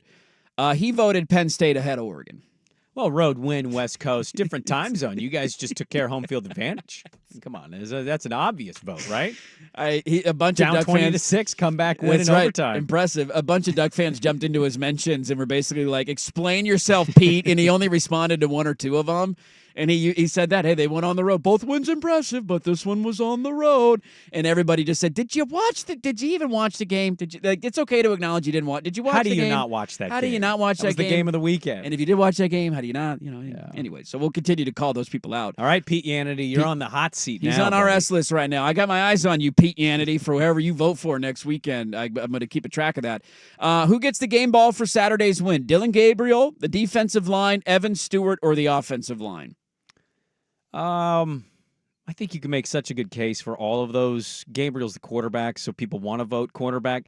I'm going to go offensive line here. Now, the defensive line is actually my second place vote. I didn't know what Gabriel would do exactly, but we talked about his big game experience, what he's kind of produced. I'm not shocked Dylan Gabriel had a great day. That touchdown pass to Stewart as Stewart fell down. That was an incredible That throw. was the only place you could put that ball, and he was great. Evan Stewart broke out everything. He created the explosive plays. He kind of set the tone for them in their passing attack. Yeah. I'm going to go offensive line. That is a unit that's been a little bit of a mash unit because of the injury problems early. They struggled against Boise State at times, and we kept talking about Bedford. Bedford's not coming back. I don't know when his return is ever going to be. At this point, I won't be shocked if he doesn't come back. With Harper, Poncho at center, Connerly, we talked about the portal and recruiting and how he's mixed it so well. Man, look at your defensive line. You got Derek Harmon just destroying people up front. On the offensive line, your recruit, Josh Connerly Jr., is setting the tone at left tackle. He was awesome. He was absolutely awesome. So I know all the skill position guys get the attention. Gabriel gets the attention.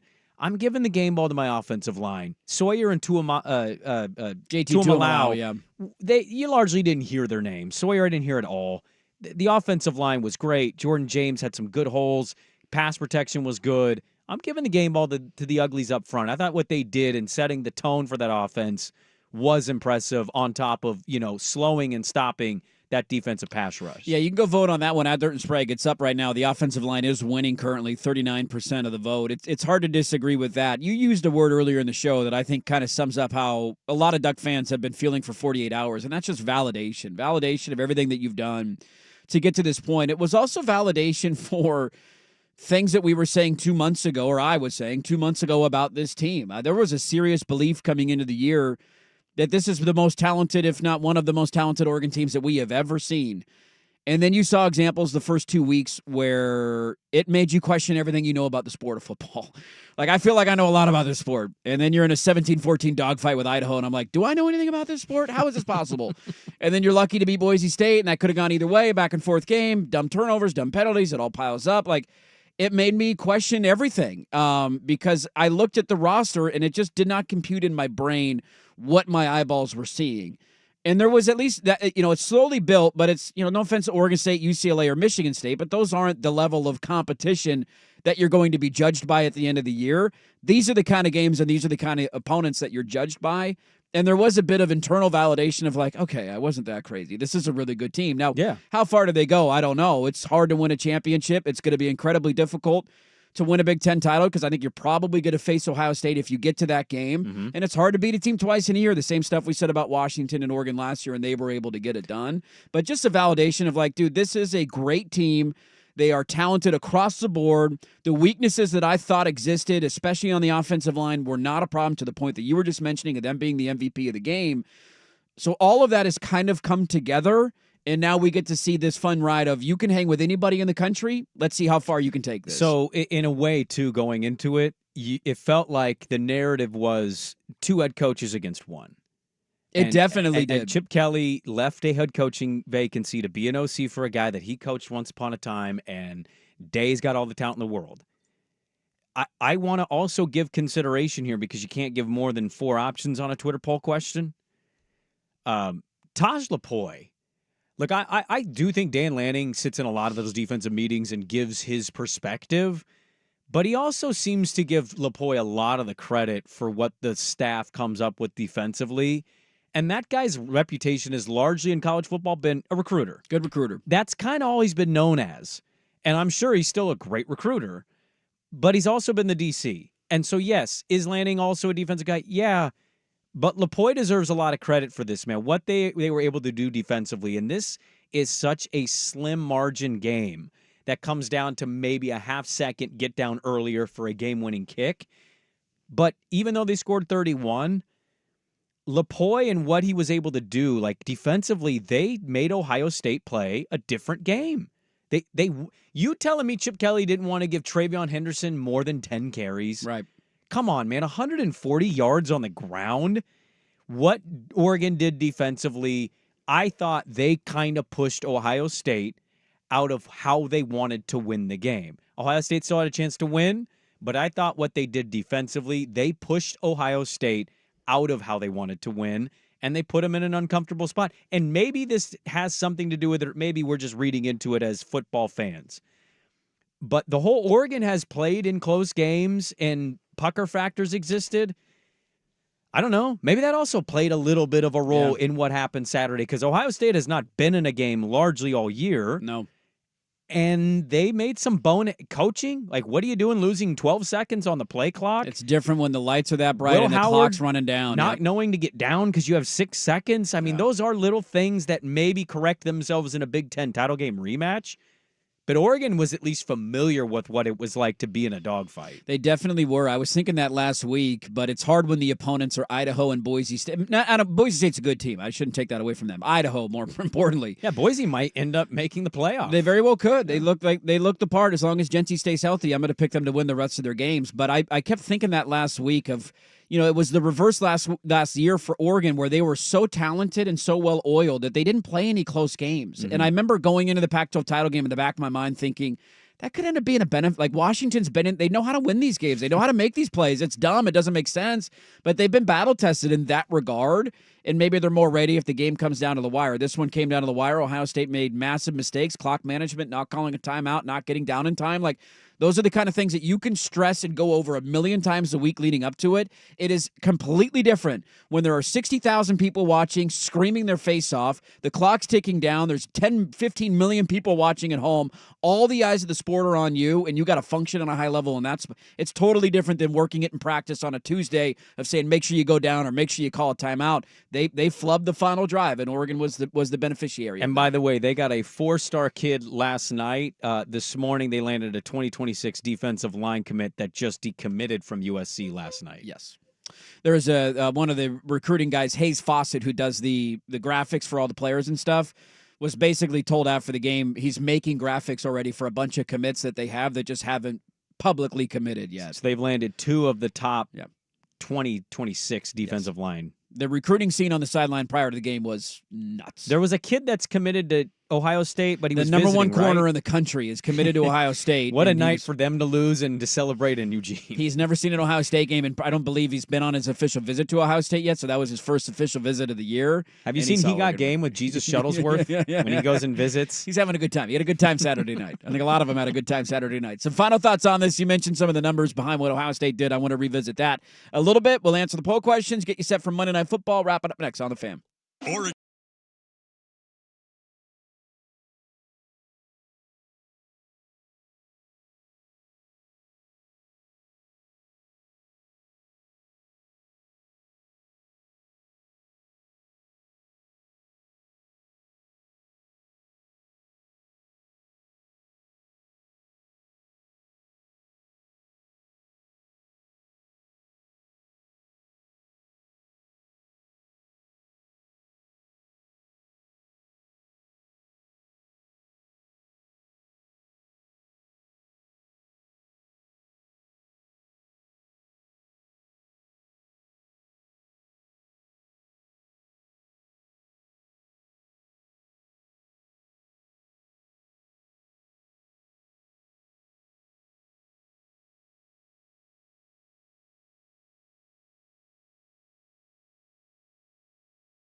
This is Dirt and Sprague on 1080 The Fan. Well, the numbers have been great today. Thanks, everybody, for being a part of our Monday and tuning in. There are so many leftovers, I don't even know where to begin for tomorrow's show. Oh, I wanted to make sure I wrote on my show sheet. Yes. I wanted to make sure I asked, because I forgot to bring it up at the 6:15 segment. Yeah. Where did you and Charlie Kirk get a post-game beer at? You said that to me this weekend. I was like, what? That has to be the most random fan thing of all time, right? I think it's a female friend thing. Ah, okay. Because when is... I don't know, man. I don't know. Duck football, uniting divisions. We bring them all in the bubble, all in the family. I also forgot... MAGA, walls, doesn't matter. Nope. Come and celebrate Oregon football. Everybody's welcome to celebrate us clap on those Ohio State cheeks. We have not discussed yet how a certain individual on this show quit on his team. Hey, easy. And then they went on a 3-game run, not allowing a run in 33 innings. But I was told the pitching doesn't They exist. were done. They're done. They can't win. It's over. They have no chance. I'm just baffled. They have not allowed a run since he said that. That's your response. I'm just baffled. They have not allowed a run in 33 innings after he said they're They done. tied the Major League record. They scored as many points as the Cowboys yesterday. They scored more points than the New York Giants on Sunday Night Football last night. I did say, more runs. If they're going to advance, they're going to have to hit their way there. They're also not giving up any runs. It's another bullpen. It's what? Flaherty was It's a unbelievable. $1 billion rotation. And when Flaherty hadn't done that all year. Welcome to playoff baseball. Oh, I love it. That happened last week. I'm out, and they win, and they win again. Now they're up 1-0, and they're 3 wins away from going to the World Series. Now the Mets they may have the advantage today on the mound. We'll see. Yeah. But if they do go to the World Series and win it, he's going to play the baffled card until they win it. And I can't believe this happened. And then he's going to celebrate and be like, I never doubted. I can't believe this took place. Can you believe it? We got the Shohei Ohtani guy. You ever heard of him? I can't believe we're going to the World Series. I will give you credit, though. You did abandon the Cowboys at the right time. Yes. And the Chargers got a dub for you, so you had that going for you. Oh, buddy. Well, that'll do it for us. We didn't even get to Harbaugh having a heart arrhythmia on the sidelines to start. Dude, your heart beats 250 times in a minute. That's not good, How Jim. do you not die? We also had Nick Sirianni yelling at his own fans as they barely beat the Browns, and the Browns refusing to bench Imagine Deshaun we'll have Watson. a lot of NFL tomorrow. A lot of NFL tomorrow. Are we excited for Monday Night Football? Ish. The Bills need to respond. They sounds like they might get Shakir back. And the Jets. Do we get a Caleb Canales game? We might. Maybe. There's a new play caller, so it better look different. Yeah, better. Money's coming on the Jets. The Bills are basically a pick-up. They're a 1-point favorite. We have a listener with a big parlay. Yeah. Should he cash out or should he ride it with the Bills? Straight up. It's a Bills money line. Let it ride, baby. Screw Aaron $500 Rodgers. difference. Screw Aaron Rodgers. Let it ride. Bills win tonight. Circle the wagons, baby. That'll do it for us. If you watch the show, thank you for doing so. Like the video before you go. Subscribe to the channel if you haven't done so yet. Thanks, everybody, for tuning in. I know it was fun for some fan bases and tough for others. We appreciate everybody being along for the ride. Hope you had a great weekend. We will talk to you tomorrow at 6 a.m. Colin is next. Listening to 1080 The Fan. He's got a dog mentality.